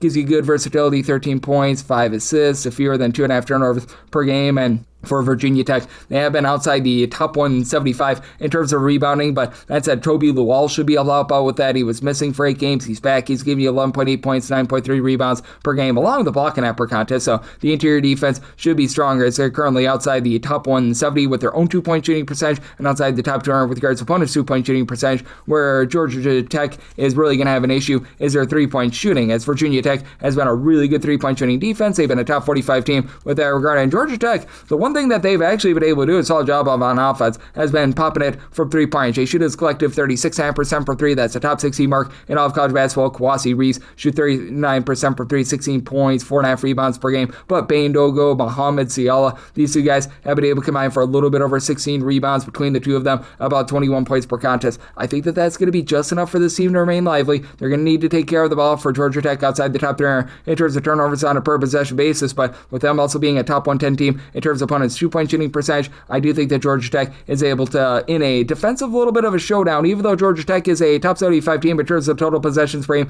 hold in there. Semi-line at 9. We'll take the points here with Georgia Tech, and like the under, semi-total at a 149, 635, 636. You've got Northern Illinois. They play also Western Michigan. Western Michigan does find themselves as a slim 1.5 point favorite. Totals between 145.5 to 147.5. I like the over in this spot, as I did semi-total at 152.5 for this Western Michigan team. They were not whole to begin the season, as Justice Williams, who transferred on over from Robert Morris, was missing for the first about 12 or so games of the season. In the 7 games that he's played in, the team has scored at least 76 points in all but one of those games, and he has been able to go off for 18.5 points, shooting 40% from 3. Now, we have seen the Western Michigan defense really take a nosedive itself. They're outside the top 275 in terms of points allowed on a per possession basis, but they should not be under too much stress against this Northern Illinois team, as Northern Illinois, they have been really suspect with regards to their overall interior defense, as in terms of opponents' 2-point shooting percentage right now, this Northern Illinois team, 338th in all of college basketball. They compound that by being a bottom 5 team in terms of turnovers on a per possession basis in their home games. At Western Michigan, they're outside the top 300 in terms of their own ball security, but Western Michigan, all of a sudden, popping it well from 3. They're shooting 35.2% from 3-point range away from home. That is a top 110 mark in all of college basketball. And additionally, you got Jalen Griffith, who's able to give you 14 points. He shoots 39.5% from 3-point range. Trey Lewis has stepped up with about 7 points. He's shooting 36% from three, and you've got a nice rebounding advantage with this team. As for Western Michigan, they do find themselves in the top 175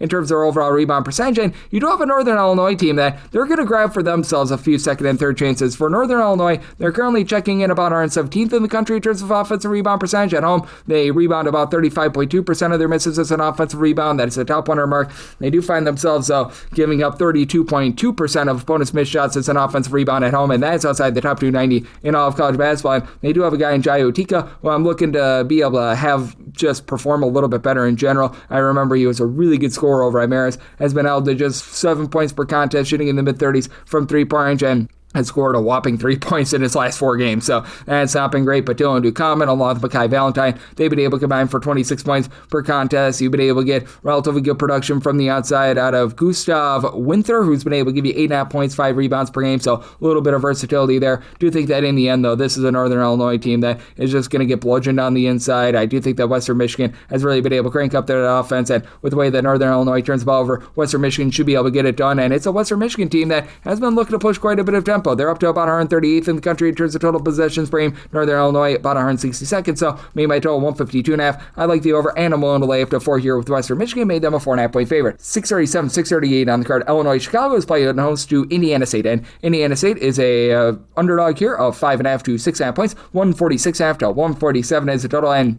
I did set the Flames as a 5.5 point favorite, so going to be willing to take 6+ here with Indiana State. We have just seen a demise with this Indiana State 3-point shooting. Last year, they shot 35% from 3. They were top 125 team there. This year, they're shooting 30.1% from the outside, and that's compounded by the fact that this team just has not been able to do a good job in terms of taking care of the ball. 268th in the country in terms of turnovers on a per possession basis, and they face off against an Illinois Chicago team that they themselves have been turning the ball over a little bit too much. They're about 233rd in the country with this regard, and Illinois Chicago games involve a lot of second chances. Illinois Chicago 329th in the country in terms of defensive rebound percentage, but they grab a lot of second chances for themselves. 38th in the country with grabbing 34.4% of their missed shots as an offensive rebound. Meanwhile, you've got an Indiana State team that is not grabbing for themselves a lot of second and third chances. They're 51st in the country with this regard. They're a little bit better on the defensive glass. For Indiana State, you've got Great Scott and Ian Scott along Campbell Wagner, who have been able to combine for 26.5 points per contest, with Scott throws in there 7 boards, and he's been able to shoot about 38% from 3-point range. Sterling Young is starting to pick it up a little bit as well, shooting 35% from 3, 10 points per contest for Indiana State. This unit has been relatively good with regards to their 3-point shooting defense as well. They do find themselves in the top 125 with that regard, and I do think that they're going to be able to find a few holes in an Illinois Chicago team that they themselves have been a little bit hit or miss with regards to their defense. They do a great job in terms of guarding the arc. They're allowing teams to shoot just 30.6% from 3. That is a top 50 mark in all of college basketball. Indiana State, away from home, they allow teams to shoot just 30.3% from 3-point range, but it's not an Illinois Chicago team that's really relying too much on being able to just lock in from 3-point range, because Illinois Chicago, they only shoot about 32% from 3-point range themselves. They're outside the top 260 in all of college basketball. They're looking to pile drive the ball a little bit more down low. It is an Illinois Chicago team that in a pressure spot, they also do shoot 73.8% at the free throw line. You've got 2 guys that average 12.6 points per contest. Ahmad Henderson, Andy Johnson. Johnson shoots 35% from 3. They combine for about 4.5 assists, 2 steals per contest between the two of them, and they've been dealing with the injury to Elijah Crawford from quite some time that has really left the backcourt hampered, but he's recently returned at 26 points in that game against Bradley, so that should be able to elevate the offense moving forward, and Abdul Mamoa is able to give you a block and a half per contest. But in the end, I do think that Indiana State is going to be able to hold in there against an Illinois Chicago team that's been outside the top 150 in terms of opponents' 2-point shooting percentage. They themselves not executing a ton on the inside, so I did set my total here at a 147.5, at a 147 or less in on the over, and at 6+, I'm going to take those points with Indiana State. 639, 640 on the card. Kansas State is going to be on the road against West Virginia. West Virginia is 7.5 to an 8.5 point favorite total on this game, 145.5 to 146.5, and with West Virginia, I did set them as a favorite of 6.5 points. So I'm going to take 7+ here with Kansas State. It is a Kansas State team that shot it very well from 3-point range. Away from home, they shoot 38.3% from 3-point range. That is a top 40 mark in all of college basketball. West Virginia obviously has been a pretty solid 3-point shooting team as well, and they've got some very demonstrative home and road splits of their own. For West Virginia. They shoot 37.7% from three-point range at home, overall 36.2%. That's a top 60 mark in all of college basketball. And just in terms of the scoring aspect of this West Virginia team, right now they do clock in 121st in the country in terms of points per possession, but they do average 20.2 points more per 100 possessions when they're at home rather than away from home, and they've been the by far better defense in this ordeal. They're currently 31st in the country in terms of points allowed on a per possession basis and give up 29.8 points fewer per 100 possessions at home rather than away from home. Kansas State 194th in the country in terms of points allowed on a per possession basis, so they're at a big disadvantage there, but they are going to have the best player out there on the floor in PJ Haggerty, who's been one of the top scorers in all of college basketball. He supplies over 22 points per contest, 4.5 assists, 5.5 boards, shoots 37% from three, and then David Castro and Nate Johnson, they combine for 23 points per game, both shoot above 39% from three-point range. It is a unit that has been turning the ball over a little bit more than what you'd like, about 200th in the country in terms of turnovers on a per possession basis, but they're okay in terms of guarding the arc. This West Virginia team might not have as many looks from the outside against a Kansas State team that has been a top 150 team in terms of opponents' three-point shooting percentage, but this West Virginia team is relatively well-rounded with the way that they've been able to do a great job on the glass, ranking in the top 100 there, and Kansas State doesn't have a single guy outside of Haggerty that really gives you above 5 rebounds per game. Meanwhile, the 7-footer Harlan Obiana gives you about 5.5 boards, 6 points per contest. Hunter Huff, he's been the main three-point shooter, 16 points on 38% three-point shooting, and then outside of Obiana, you've got a trio of other guys, Trayson Eaglestaff, Chance Moore, and Brendan Lorient, who all give you between 4.5 and 5.2 rebounds per game, all average 10.2 to 10.6 points per contest. I do think that the well-roundedness gets the job done for West Virginia, but in a pressure spot where they might need to hit free throws to cover the spread, they shoot just 68.7% at the charity stripe, so I'm going to be willing to take the points here with Kansas State. I did set my line at a 6.5, so we'll take 7 plus. Did set my total at a 144.5. You've got a pair of teams that are playing at completely different tempos. Right now for Kansas State, they're 21st in the country in terms of total possessions per game. West Virginia, they are 348th. I do think that you get something between A and B. Semi-total 144.5, so at the 145.5 plus in on the under. 641, 642 is a skip. That was supposed to be the Tennessee Tech versus Tennessee State game. We go 643, 644. St. Joe's, they hope to not be average Joe's on the road against Loyola Chicago. Loyola Chicago, 3 to 3.5 point home underdog. 142.5 to 144 is the total, and it's at a total of a 144. So at a 143.5 or less, I'm in on the over. You do have a Loyola Chicago team that's playing incredibly slowly in terms of total possessions per game. They check in 321st in all of college basketball, and for old St. Joe's, this has been a unit that has been a relatively mid-tempo team all season long. They're about 142nd in the country in terms of total possessions per game. They've just been killed by the fact that St. Joe's has not been able to shoot from three-point range all season long. 349th in the country at 28.5%, and it's a Loyola Chicago team that is pretty much right there with them at 30.7%, and that's a big reason why with this Loyola Chicago team, I just can't back them. I did set St. Joe's as a 4-point favorite because I do think that St. Joe's is going to be able to win this game from within. You still have Justice Ajabor, who's been able to give you a pair of blocks per contest, and he's been able to give this team right around about 5 points, 5 rebounds per game. St. Joe's, as a matter of fact, is currently 38th in the country in terms of percentage of opponents' field goal attempts that do get blocked, so they do a pretty solid job with that regard. It's a Loyola Chicago team that hasn't been able to give you a lot on the inside, and they're giving up a lot of second and third chances on the glass. For Loyola Chicago, in terms of defensive rebound percentage, right now they are 209th in all of college basketball at home. They go outside the top 235 with that regard, with nearly 30% of opponents' missed shots turning into an offensive rebound. And on the St. Joseph side, they did lose their top scorer in Deuce Jones from the non-conference portion of the season, but have had Jin Glover step up ever since his absence. About 15.5 points per contest, shoots 36% from three. And then Derek Simpson and Desir Haskins have been able to give you a combined about 24 points between the two of them. 11.5 rebounds per game. You've got Simpson give you about 4.5 assists per contest. It's a St. Joe's team that they've been outside the top 200 in terms of their ball security, but now they get to go up against a Loyola Chicago team that is not putting teams under any duress whatsoever. If you look in terms of turnovers forced on a per possession basis, both of these teams are giving you a whole bunch of clean possessions. As St. Joe's, they're about 251st in all of college basketball, and Loyola Chicago 352nd. And for Loyola Chicago, Xavier Amos coming back has been a big deal for the team as he's missed much of the season. I believe that he's only played in about 7 games thus far this campaign, but he's been able to give you about 11 points per game. He only shoots 27.5% from three-point range, but still throws in there a few rebounds, gets the ball inside, and then Justin Moore does give you more, 4 assists, 12.5 points per contest for a Loyola team that they themselves are outside the top 320 in terms of ball security. They turn the ball over 13 times per contest with that slow tempo. That's not necessarily great. You do have Miles Rubin, who might be the best low post presence in this game. 2.5 blocks, 10.5 points, right around about 7 rebounds per game, but it's just a really tough Loyola Chicago team to trust in, especially if they're in a tight spot. They shoot 68.3% the free throw line. That's hovering right around about 300th in all of college basketball. Not the world's worst with their interior defense, but they're also allowing teams to shoot 38% from 3. That is well outside the top 350 in all of college basketball. So I did set St. Joe's as a 4-point favorite. I'm going to be willing to lay up to 3.5 with them. At a 143.5 or less, I'm also in on the over. 645, 646, it is Purdue, and they're going to be on the road against Indiana. Indiana's a home underdog of 4 to 4.5 points. 151.5 to 152 is the total. I made my total 149.5. I do like the under. You have a Purdue team that has been relatively slow and controlled this year in terms of total possessions, bringing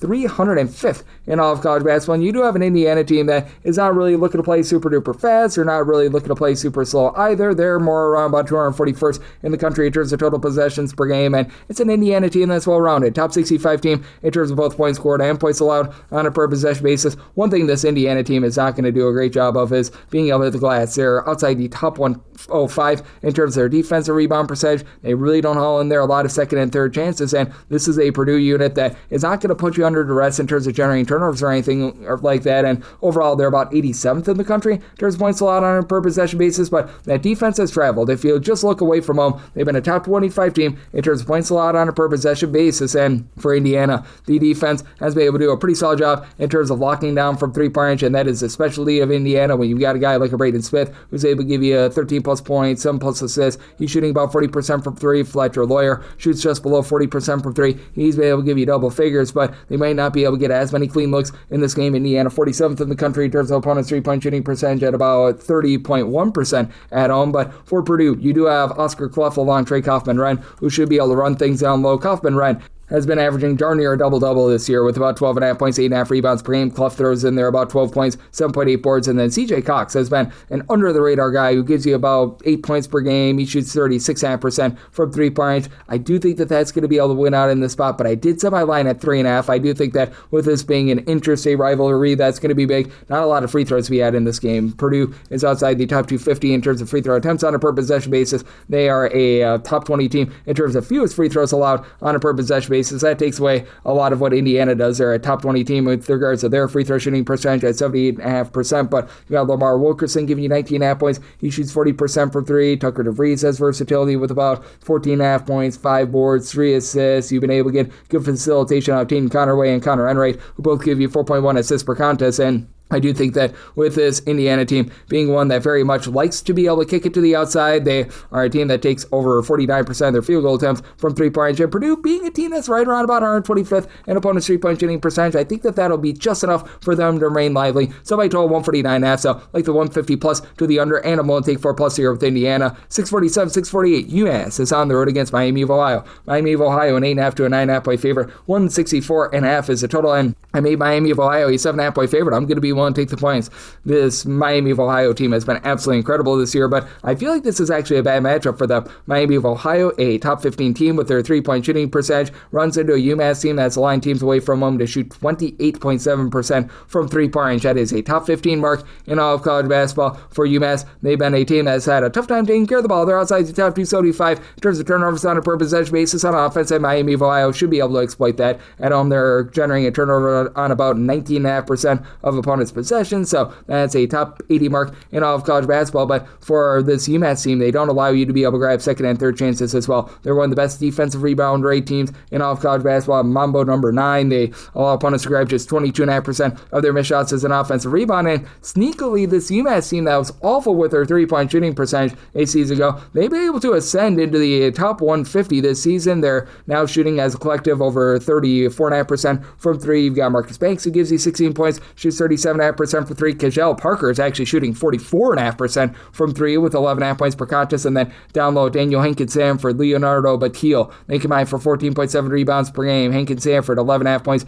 per game. Batil, he's your main scorer with 17 points per game. And on the flip side for Miami of Ohio, obviously you just have a lot of guys that just rip it from 3-point range. Your main guy right now being Brent Byers, 15.5 points per contest, and he shoots 43.5% from 3-point range. And you just take a look at this team. Each of their top now 7 scorers shoot at least 36.4% from 3-point range. So it's just everyone in a pressure spot. They do shoot 77.3% of free throw line. UMass has been outside the top 275 with regards to their own free throw shooting percentage. That said, I do think that with the way that UMass does a great job down low, they're going to be able to hold in there. Now, we'll say for Miami of Ohio, they're still going to be able to get theirs, even if they don't get as many good looks from 3. Miami of Ohio, if you include games against non-D1 competition, they're actually number 1 in the country in terms of opponents' 2-point shooting percentage. UMass has been outside the top 275 with that regard, but I do think that the overall rebounding does just enough for UMass to be able to give Miami a little bit of a scare. And I do expect a very much up and down game. UMass is a top 35 team in terms of total possessions per game. Miami of Ohio is 40th. So set at 12, 167.5. I like the over. And at A+, take the points with the Minutemen. 649, 650 on the card. Alabama's playing goes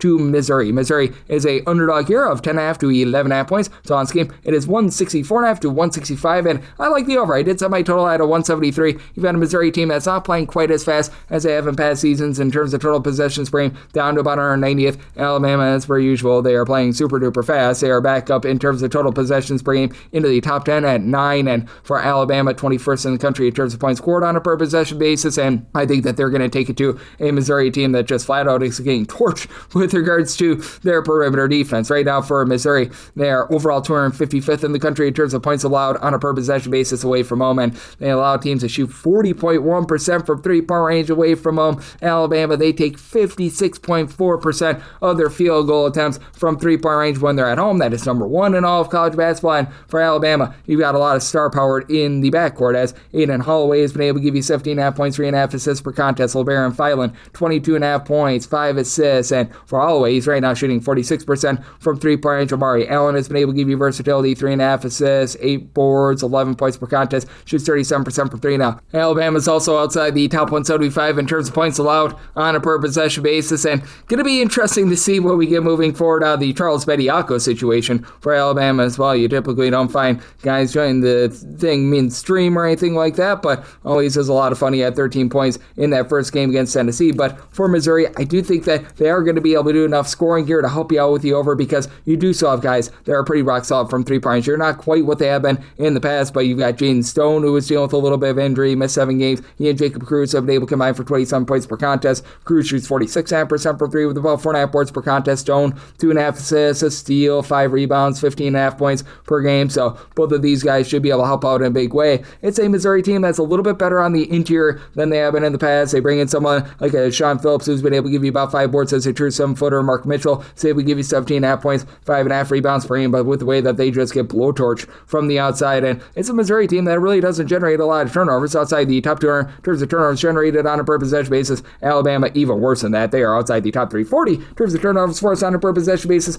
Lots of good, clean possessions to be had, but I think that Alabama makes their threes and they're able to cover this number. Semi-line at 13, so I'm going to be willing to lay with Alabama, and I'm going to be in on the over. I set my total at a 173, 651, 652. It's Kentucky, and they're going to be on the road against Vanderbilt. Vanderbilt is a favorite here of 6.5 points, 159.5 to 160.5 is the total. Made a total of 158.5. I do like the under for Vanderbilt. This has been obviously a rock-solid offense, top 35 team in terms of points scored on a per possession basis, and a very fast team, 25th in the country in terms of total possessions per game. Kentucky's just not playing at the same pace that they have in the past, so they're down to about 182nd in the country in terms of total possessions per game. Kentucky, even with Jaden Quantins being out of the fold, really one of their biggest fortes has been down low. This is a team that's not allowing a lot of second and third chances. They're 64th in the country in terms of defensive rebound percentage. It's a Kentucky team that has seen their 3-point shooting rebound a little bit after it was off to a rough start to the season, but still only about 160th in the country in terms of their 3-point shooting percentage. Meanwhile, it's a Vanderbilt team that obviously is going to stroke it quite well from 3. They're shooting about 36.3% from 3, but that actually goes down to about 35.1% in their own games. And it is a Vanderbilt team that has been able to do a pretty solid job in terms of generating turnovers, in terms of turnovers forced on a per possession basis. They're a top 100 team in all of college basketball. Kentucky not doing as much of that. Kentucky's about 196th, but Kentucky has also been a top 15 50 team in terms of points per possession, mainly because they don't turn the ball over. They have been a top 50 team in terms of taking care of the ball, and when you've got Malachi Moreno down low, give you about 6.5 boards per contest. Mohamed Diabate has seen a little bit of a dive with his scoring, but still give you about 9.5 points per contest, and Ortega, Owe, and Denzel Aberdeen in the backcourt, a combined 28.5 points per contest. Aberdeen up to shooting 37% from three. I do think that Kentucky is going to be able to give a nice scare here. I did set my line approximately at a 6.5, so I'm going to be waiting upon a little bit of line movement here. I was seeing, I believe, a closer to 7.5 a little bit earlier. If we can get back to a 7+, I would be willing to take the points with Kentucky, as I do think that they've got quite a bit down low. And for Vanderbilt, they are still missing a guy that I think is going a little bit under the radar, and Frankie Collins. Collins was giving the team multiple steals per contest, about 8 points per contest, not necessarily a prolific three-point shooter, and he, in my opinion, just freed things up a little bit more for Tyler Tanner and Duke Miles, who they've been able to combine for 34 points per contest. Miles throws in there 2.8 steals per contest. Tanner shoots 40% from 3 points. He gives you 2.5 steals per game. And the Tyler Nickel, 46% 3-point shooter, 14.5 points per game. And for Vanderbilt, they should still be able to do a pretty solid job down low. You've got Devin McLaughlin, Jalen Washington combining for about 12 rebounds per game. But I do think that this is going to be a little bit of a tighter spot. It's a Kentucky team that's been stepping up a bit with their defense, and Vanderbilt, they're going to make the most out of their possessions, top 20 team towards fewest turnovers on a per possession basis. So did set a total of 158.5, so 159 plus because of my buy point on the under, and we'll take 7+ here with Kentucky. 653, 654. Creighton is on the road against Marquette. Marquette, a home underdog here of 1.5 to 2.5 points. So this game is 155 to 155.5. Made a total of 153.5. I like the under mainly because Marquette just is not executed on offense. They rank 231st in terms of points scored on a per possession basis, and I wish I could put it any other way. They're just not shooting it well from 3-point range. Creighton has been a solid 3-point shooting team at 35.5% from 3. That does fall to about 32.7% away from them, but Marquette, 30.3%. That is 325th in all of college basketball. The forte of this Marquette team is generating turnovers, 37th in the country in terms of turnovers generated on a per possession basis in their home games, but Creighton's not bad at taking care of the ball. 92nd in the country in terms of fewest turnovers on a per possession basis on offense. On defense, they really don't generate anything whatsoever. They are well outside the top 330 in terms of turnovers generated on a per possession basis, but Austin Schwartz has really been able to step it up for them. Here in conference play, he's averaging 17 points per contest, shooting 43% from 3-point range, and then you've got a trio of other guys in Big East play and Big East play only give you between 11 and 13 points per contest, and Jason Green, Nick Graves, along Josh Dix, they've been able to do a nice job keeping those things clean, and in conference play, they're shooting 38.5% from 3-point range against a Marquette team that really hasn't been great at being able to guard the 3-point line. For being built around so much guard play, as really the lone guy that gives you over 5 rebounds per game is Ben Gold, and they have been a top 150 team in terms of their offensive rebound percentage, so they've been able to haul in there a few second and third chances, but you would think that they would be a little bit better with regards to overall shooting percentages, and for Marquette, with how much they struggle from 3-point range, they do have to face off against a Creighton team that's been a top 100 team with regards to their own 2-point shooting percentage defense. Marquette has actually been a little bit stronger with regards to their interior defense rather than their exterior defense. They're currently 217th in the country in terms of opponents' 2-point shooting percentage. Meanwhile, they are 216th in terms of opponents' 3-point shooting percentage, so I guess pretty much equal there. But for Marquette, you've got Chase Ross, who's been able to do a great job with Nigel James in terms of teaming up. Both give you about 15 or so points per contest, but outside those two guys, you're not getting too much, and James has really been the lone consistent 3-point shooter for the team, as he's now shooting about 40% from 3-point range, and he throws in there 4.5 assists per game. Ross, he's been able to give you 2.5 steals, 3.5 assists to go with this, 15.6 points per contest, but then Royce Parham, 10.5 points, shoots less than 27% from 3, and as a matter of fact, out of your top 5 scorers, the only one that shoots above 32% from 3-point range right now is Nigel James. I do think that in the end, Creighton is going to be able to find a way to get the job done, and even if Marquette has this game close, they shoot 67.8% the free throw line outside the top 3 in all of college basketball. Creighton more on 75.5%. That's the top 75 mark. So my line at 7.5. I'm willing to lay with Creighton, and I like the under. I saw my total at a 153.5, 655, 656. It's Boise State, and they're going to be on the road against San Jose State. Old San Jose State is a home underdog here of 10.5 points. 137.5 to 138.5 is the total. So San Jose State has a 10.5 point underdog. So we're going to be waiting on a little bit of line movement. This opened up more around an 8.5 to a 9.5. If we can get back to those 9.5s, I'm going to be willing to lay with Boise State right now for San Jose State. The big thing for them is that just the fact that they are dealing with so many injuries, as their top rebounder and Yafat Mundi has been out for the last few games. He was giving the team 7.5 rebounds per game, and Kobe Garland, he has been dealing with injury as well. He's missed 4 games. We did see see him return in that game against Wyoming, but did not look like himself as he scored just 10 points in 29 minutes. So that's going to be something to monitor moving forward. But he is back in this game, and they need it because Ben Rosenborough, who's been giving you 12 points per contest, he's been missing for this team. They've got Adrian Myers back, who does give you 8 points per contest, but Mondi was the only guy in the roster that was giving you over 4 rebounds per game, so they're going to get absolutely bludgeoned there. And it's a Boise State team that is still a top 20 team in terms of defensive rebound percentage. Teams grab fewer than 23% of their missed shots as an offensive rebound. Now Boise State, a little bit suspect on the interior as well with regards to overall shooting percentages. They're outside the top 180 with their own 2-point shooting percentage, hovering right around about 200th with regards to opponents' 2-point shooting percentage. San Jose State, though, outside the top 300 with regards to opponents' 2-point shooting percentage themselves. And Dylan Andrews, in my opinion, has not been a great fit for Boise State. He gives you about 11 points per contest, only shoots 30% from 3, and he's been turning the ball over a little bit more than what you'd like. But Andrew Meadow, Drew Fielder, these two guys combined for 26.5 points per contest. With Meadow, he shoots 41% from 3-point. Javon Buchanan, he shoots 36% from 3-point. Cedric Nananana on the flip side for San Jose State has just not been effective in the minutes that he's had. So I do think that Boise State going to be able to control the tenor of this game. And for Boise State, if they do find themselves in a tight spot, they do shoot about 76.5% at the free throw line. That is a top 75 mark in all of college basketball. And they've been okay with regards to guarding the perimeter. They're a country average team with regards to opponents' 3-point shooting percentage. And for San Jose State, they've been a top 150 team with that regard. But again, deal with a whole bunch of ailment. And I do think that this is going to be a more controlled game, especially with San Jose State having all their injuries. San Jose State 336 to start with in terms of total possessions. Boise State more around about 186. So I did set my total here at a 138.5. Right now we're seeing 137.5 to 138.5. I think you get just enough execution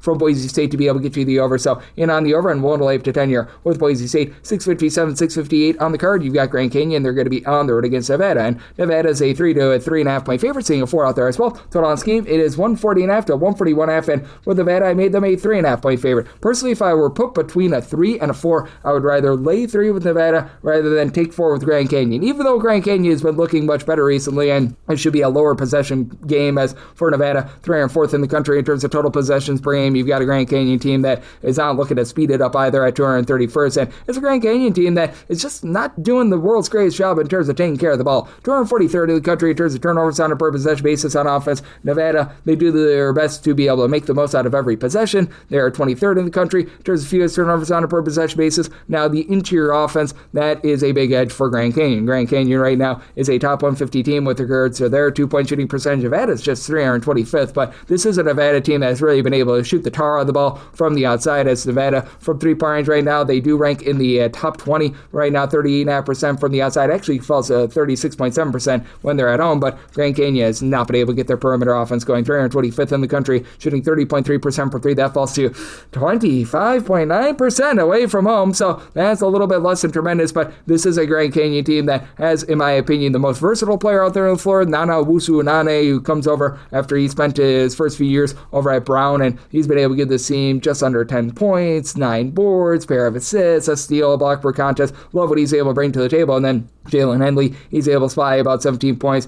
He's only shooting 22.5% from 3-point range. And you do have Brian Moore Jr. has been able to give you more, shooting 39% for 3 from 3-point range, but he only attempts like 1.5 threes per game. He gives you 9 points per game. It is a Grand Canyon team that they do a nice job locking you down from the outside. Teams are just shooting less than 31% from 3 against them. That's a top 100 mark in all of college basketball. And for Nevada, this is a team that they have been a good 3-point shooting team, but they actually look to pile drive the ball down low. They have been a top 100 team in terms of percentage of their shots that come from inside the 3-point line, and they're masters of getting to the free throw line. Nevada, a top 20 team in terms of free throw attempts on a per possession basis. They shoot 76.5% when they are there. That's a top 50 mark, with Corey Camper being able to give you 16.5 points, shooting 42.5% from 3, and then have a pair of guys in Elijah Price and Tayshaun Comer. They combine to shoot 36.6% from 3. Price, your main low post presence, 9 boards, pair of blocks, 12.5 points per contest. Comer in the backcourt, 4 assists, 13.5 points per game. I think that the overall ball security, the way that Nevada gets to the free throw line and hits those free throws, just enough for them to get the job done here. And I do think that those free throws are going to be able to help you out with the over as well. So I told 143.5. I do like the over, and I'm willing to lay up to 3 here with Nevada. This is the last game on the normal Las Vegas betting board before we hit the extra games. 659, 660. It's UNLV. They play us in New Mexico. New Mexico, a 4.5 to a 5.5 point favorite. 156.5 to 157.5 is the total line. I did set my line at 6.5. I'm going to be willing to lay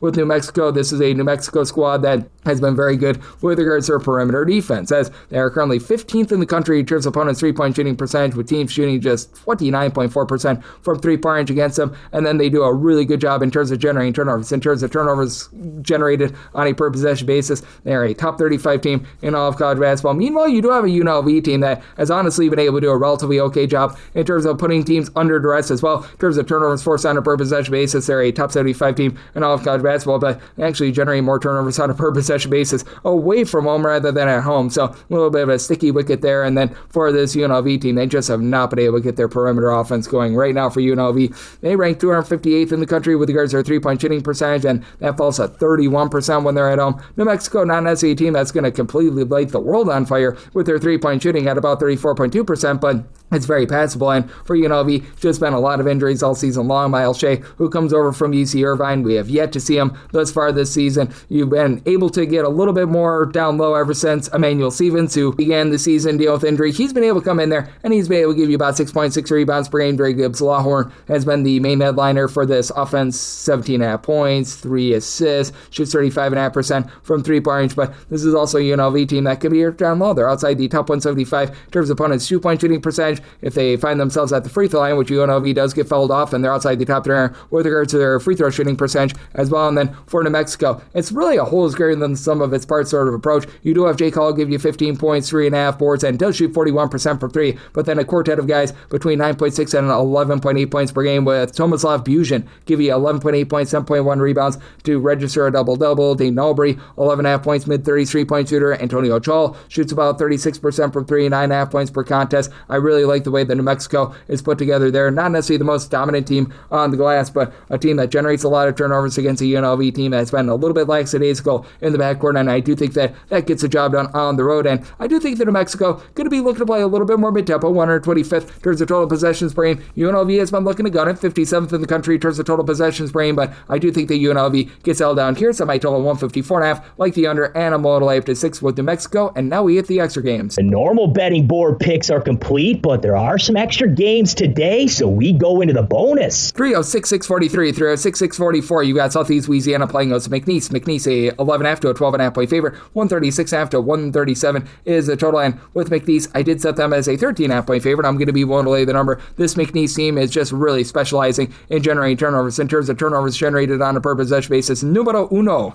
in all of college basketball. And for McNeese, if you look at them overall in terms of points allowed on a per possession basis, they are about 67th in all of college basketball. They do allow about 15 points more per 100 possessions away from home rather than at home, but you've got a Southeast Louisiana team that they themselves have actually been a pretty solid team in terms of generating turnovers. They rank in terms of turnovers on a per possession basis 38th, but they're just give you absolutely nothing on the offensive side of things. They are 362nd in the country in terms of their three-point shooting percentage at 27.1%. That's still less than 29% when they're at home. Additionally, they just don't have the low post presence of someone like a Brody Woodbury that they've had in the past as well, so they're also giving up a lot of second and third chances. At home, they allow 33% of opponents' missed shots to become an offensive rebound. That is currently checking in outside the top 300 in all of college basketball. And for Southeast Louisiana, you do have a pair of guys that would be able to give you double figures. Isaiah Gaines was actually a part of that Final Four team of Florida Atlantic way back in the day. He and Jeremy Alisi both give you 11.1 points per contest and both shoot less than 7% from three-point range. That's not a typo. 7. You've got Mekhi Miles, who's been able to shoot 37.5% from 3, 7.5 points per contest, but even though the team does a good job in terms of taking care of the ball, they're outside the top 275 in terms of their own ball security. And for McNeese, they should be able to control the backcourt with the way that they've been able to have Mr. Larry Johnson, no relation to the running back of the Chiefs, gives you 17 points, 5.5 boards. Doesn't really pop it well from 3, but DJ Turner up Richards does.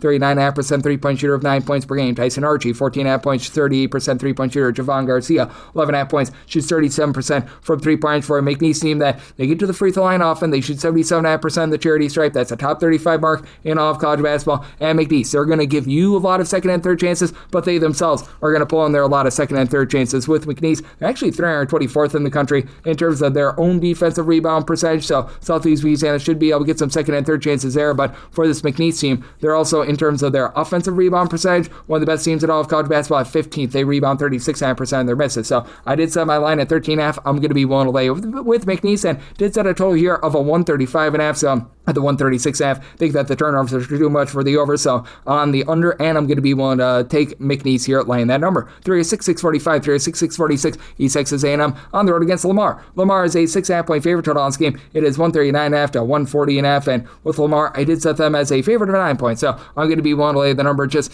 hard to be very bullish on this East Texas A&M team. One thing that they've actually been able to do a pretty solid job of is generate turnovers. They're a top 100 team in terms of turnovers generated on a per possession basis, but they give it right back. They're 49th in the country in terms of turnovers on a per possession basis on offense as well. And you got a Lamar team that they themselves have been a little bit sloppy with the ball, 245th in terms of turnovers on a per possession basis on offense. And it's a Lamar team that gives it up from 3-point range. At home, they allow teams to shoot 38.5% from 3-point range as well, outside the top 310 in all of college basketball. But for East Texas A&M, not really a team that's prioritizing shooting it too much from 3-point range. They only shoot about 31.5% from 3. That's outside the top 285 in all of college basketball. And for this Lamar team, I do like the versatility that you get out of Andrew Holyfield. He stands about 6'10". He's been able to shoot in the mid-30s from 3-point range and supply the team with 14 points, 5 rebounds per contest. Rob Lee, 15.5 points. He shoots 40% from 3-point range. They should be able to completely dominate the boards in this game. As one thing that Lamar has been able to do a great job of is giving themselves second and third chances. This team is 41st in the country in terms of percentage of their missed shots that result in an offensive rebound, and East Texas A&M really not giving themselves a lot of second and third chances. And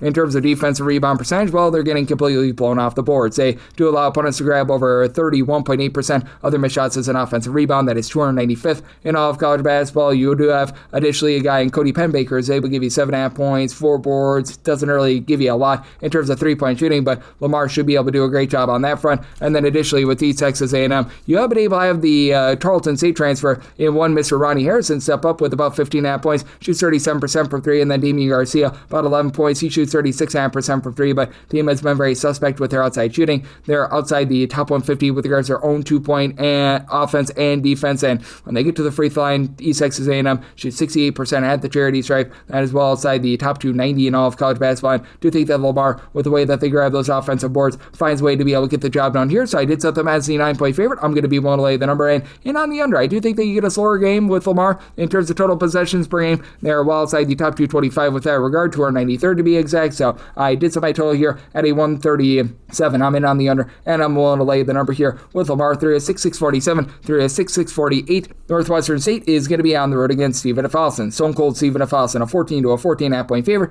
143.5 is the total, and with this Northwestern State team, I did have to set them as a 17.5 point underdog. I'm going to be willing to lay it. Stephen F. Austin not generating the same amount of turnovers that they have in the past, but this is still a very dominant defensive team. They are a top 35 team in terms of points allowed on a per possession basis, and they're winning the interior battle. 49th in the country in terms of defensive rebound percentage, 30th in the country in terms of opponents' 2-point shooting percentage. Northwestern State 335th with regards to their overall rebound percentage, as Willie Williams, who was missing for the first 7 to 8 games of the season, he's come back. He's been able to give you 8 rebounds per game, but the problem is Willie Williams is right now the lone guy on the roster that is giving this team over 3.2 rebounds per game. You've got a relatively okay backcourt, Micah Thomas along with Izzy Miles. They've been able to give you some 3-point shooting. Miles shoots 48.5% from 3 with 11 points per contest, and then Micah Thomas shoots 37% from 3, 17 points per game. But also with Northwestern State outside the top 225 with regards to their own ball security, it's a bunch that's also outside the top 200 with their own 2-point shooting percentage in terms of opponents' 2-point shooting percentage and 3-point shooting percentage for that matter. They're outside the top 300 in both categories. Meanwhile, for Stephen F. Austin, this team is doing an incredible job taking care of the ball. Top 35 team in terms of fewest turnovers on a per possession basis. Now they're awful at the free throw line. They're outside the top 345, shooting 65.5% at the charity stripe, but a unit that shoots about 36% from 3, top 75 mark in the country. Nerat Novich has been able to give you about 11 points, shoots 40.5% per 3. Cam Burton has shot 43.5% per 3 with 7 points per contest, and then Lateef Patrick along with Keon Thompson, they combine for about 33.5 points per game. Thompson is able to give up 4.5 assists per game, and with Stephen F. Austin, their exterior defense has been even better than their interior defense. They're a top 25 team in terms of opponents' 3-point shooting percentage to take away that forte of Northwestern State, so I think that they go out there, dominate this game, one that should be relatively slow and controlled. Northwestern State is 314th in the country in terms of total possessions per game. Stephen F. Austin is a little bit faster, but not by much at 278, so to think that the defense wins out, I'm willing to lay up to 17 here with Stephen F. Austin, and on the under, I did set my total at a 139.5. 306-649, 306-650 was supposed to be Mississippi Valley State versus Southern. That game's been postponed, so we go 306-651, 306-652. You've got New Orleans on the road against Nicholls. Nicholls is a 3 to a 3.5 point favorite. I'm actually seeing a 4.5 out there as well now. now. Total is between 158.5 to 159.5. Set Nicholls as a 4.5 point favorite. So at a 4 or less, I'm going to be willing to lay it. It is a New Orleans team that has just been having a rough go of it with regards to the turnover battle. Now, for New Orleans, they're also going to give up a lot of second and third chances. They allow 33.4% of opponents' missed shots to become an offensive rebound. That is outside the top 325 in all of college basketball, but really the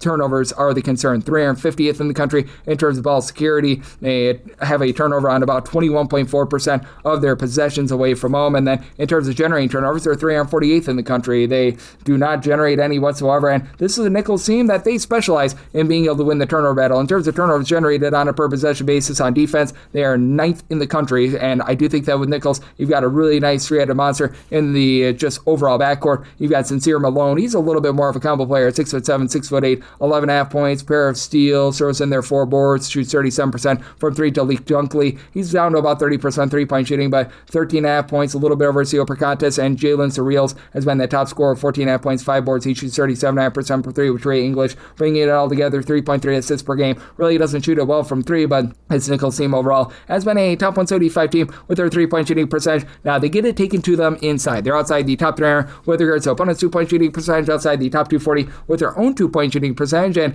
it's a New Orleans team that they're only outside the top 250 in terms of their own 2-point shooting percentage, so that's an issue. They look to really prioritize getting the ball to the outside and getting to the free throw line. They've been a top 125 team with regards to free throws attempted on a per possession basis. Pair of guards and Colton Benson, Jakevion Buckley, who've been able to combine for 29.8 points per game, with Buckley about 5 assists per contest. Does turn the ball over, though, over 4 times per game. They combine to shoot about 35.5% per 3. And then MJ Thomas, 8 boards, 11.5 points per game. But I do think that in the end, Nicholls is going to be able to find a way to be able to persevere here. I think that the turnovers are going to be a little bit too much. And Nicholls, in a pressure spot, they only do shoot 66.7% of the free throw line, so I have a little bit of caution there. But even with that, I do think that the turnovers win out here. I'm willing to lay up to 4 with Nicholls, and I did set my total at a 156.5. You're at the 158.5 plus, even though you do have a Nicholls team that has been able to generate those turnovers. They're still just 186. In terms of total possessions per game, I do like the under. 3 is 653, 3 is 654. You've got Texas Southern. They play us to Alabama State. Alabama State finds themselves as a 1.5 point road favorite. 157.5 to 159.5 is a total. Me, my total 156. I like the under. Now, you do have a Texas Southern team that's very much looking to play at blast-off pace. They're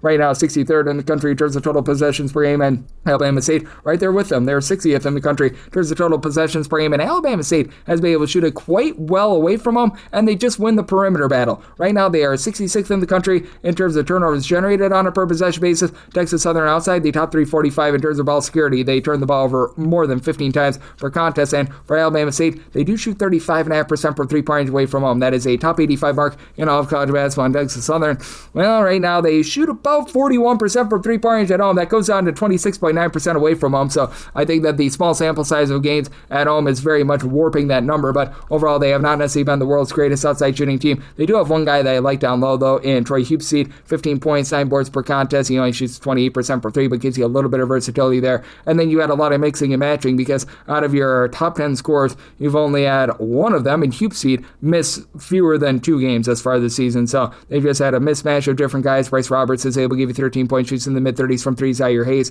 40% 3-point shooter, 9.5 points per contest. And for Texas Southern, they just have not been able to get a lot going on defense as well. They are well outside the top 320 in terms of points allowed on a per possession basis. They are well outside the top 310 with regards to opponents' 2-point shooting percentage, which, combine that with the fact that they shoot it so well for 3 points, makes them all the more lethal, as you've got Ejon Anderson coupled with Micah Simpson in the backcourt, combining for about 32.5 points per game. And Simpson shoots 36.5% for 3 assists, 3.5 per contest. Anderson, 3.6 assists. He does turn the ball over quite a bit, as it's an Alabama State team that they themselves are well outside the top 290 in terms of turnovers on a per possession basis, but this is also a unit that should be able to do a solid job giving themselves some second and third chances. They've been a top 275 team with regards to rebound percentage, with Aquarius Standback giving you a pair of blocks, 5 boards, 8 points per contest. Additionally, you've been able to get about 4.5 rebounds and 5.5 points per game out of Cam Polisi, who shoots in the mid-30s from 3-point Alabama State. They only shoot about 70% of the free throw line. That's a little bit of a concern in a pressure spot. Texas Southern at the free throw line, they shoot more around 70%, so these teams are relative equals, and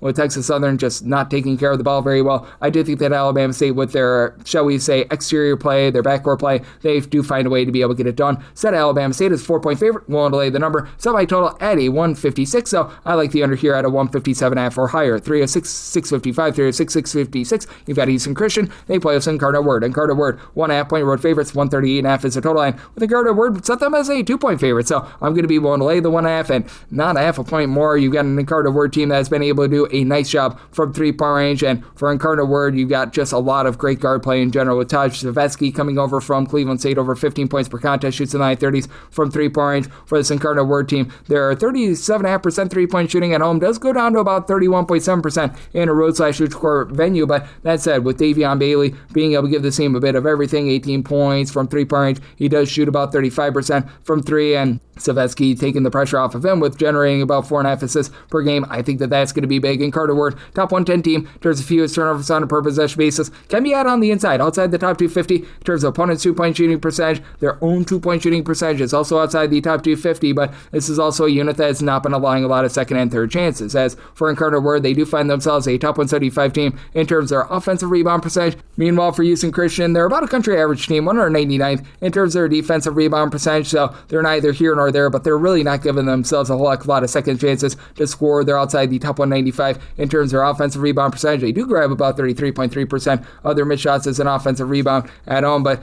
Houston Christian does not really generate any sort of ball pressure whatsoever. In terms of turnovers generated on a per possession basis, they are outside the top 200 in all of college basketball, and they themselves have just had a tough time taking care of the ball. Recognize that this Incarnate Word team not generating a lot of turnovers, but for Houston Christian, they've had a tough time with their offense because they're 313th in the country in terms of turnovers on a per possession basis. That falls outside the top 325 in their home games, and they've been dealing with a lot of injuries in the backcourt that has led to them being about 238th in the country in terms of points scored on a per possession basis. Elijah Brooks has only played in 8 games thus far this season. When he's been out there, he's been able to give you 12.5 points per contest, but we have not seen him in darn near a month and a half. Now it's Kylan Green who has to run the show, give you about 5 assists, 11.5 points per contest, does shoot about 33% from 3. Damari Williams shoots 33% from 3, 8.5 points per contest. As a matter of fact, outside of Kylan Green, you then have pretty much like 7 different guys that give you between 5.3 and 9.5 points per contest, but you don't have a single guy on the roster that gives you over 4.5 rebounds per game. So Jordan Pike, who gives Incarnate Word right around about 5 to 5.5 rebounds per game, should have a nice edge there.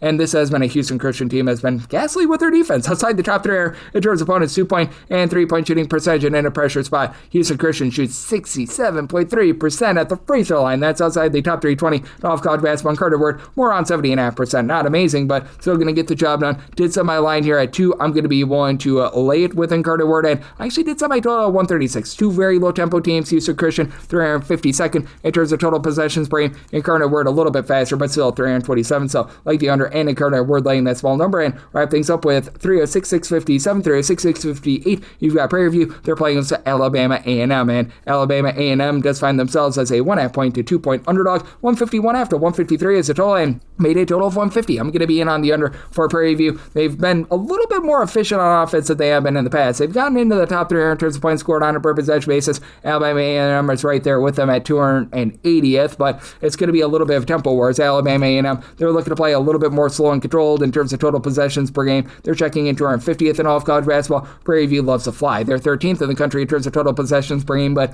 Prairie View games, they involve a lot of dead possessions because of the way that they generate turnovers. They're 40th in the country in terms of turnovers generated on a per possession basis. Meanwhile, you've got an Alabama A&M team that they haven't been the world's worst in terms of generating turnovers. They're just average. They're about 179th in the country with this regard, and Prairie View is going to have the best scorer in this game. That'd be Terrion Joseph. You may recall 2 seasons ago over at Southern, he was averaging 20 points per game for them. He's doing the same year for Prairie View, 20.5 points, shoots about 32% from 3, and Prairie View has been a little bit better with regards to rebounding than they have been in the past. And it's not saying much because typically they are dead last in the country in terms of their overall rebound percentage. Now they're more around about 340th, so that's a good thing. And for Alabama A&M, this is a unit that should be able to win the battle on the glass. They have been, in terms of their offensive rebound percentage, not necessarily hauling in there a bunch of second and third chances, but they're not allowing opponents to grab a lot of second and third chances as well. They're about 288th in terms of their offensive rebound percentage compared to their defensive rebound percentage, which is more around 93rd, and not having those second and third chances, I think, is going to be big in helping you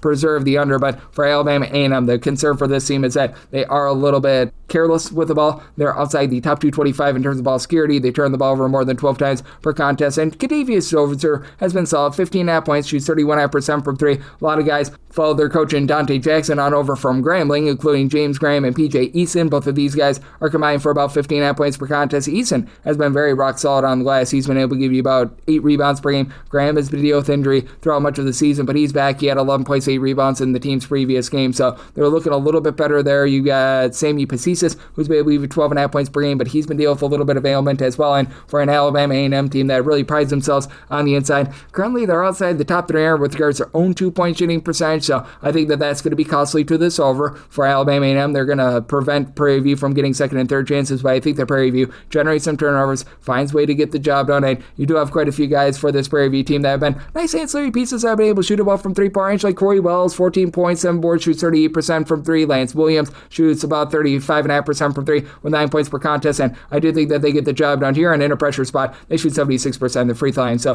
one delay with Prairie View, made them a 6-point favorite, like the under semi-total at a 150, and that'll wrap things up for the Tuesday edition of Coast to Coast Hoops, now part of the VSiN Family Podcast. If you do like hearing from this fine podcast, Coast to Coast Hoops, you're able to subscribe wherever your podcasts, Apple Podcasts, Google Play, Spotify, Stitcher, and TuneIn. If you have a question, comment, segment idea, what have you for this podcast, you do have one or two ways we offer those in. First one is my Twitter/X timeline at @GUnit_D1. Keep in mind, letters EM, name does not matter, so as per usual, please do send these into the timeline. Other ways, find an Apple Podcast review. If you rate this podcast 5 stars, it is very much appreciated. From there, you're able to fire in whatever you'd like to hear on this podcast via that 5-star review, and I'm with you guys every single day on this podcast with picks and analysis on every game, every day, so I'll be back with you once again tomorrow. Thank you.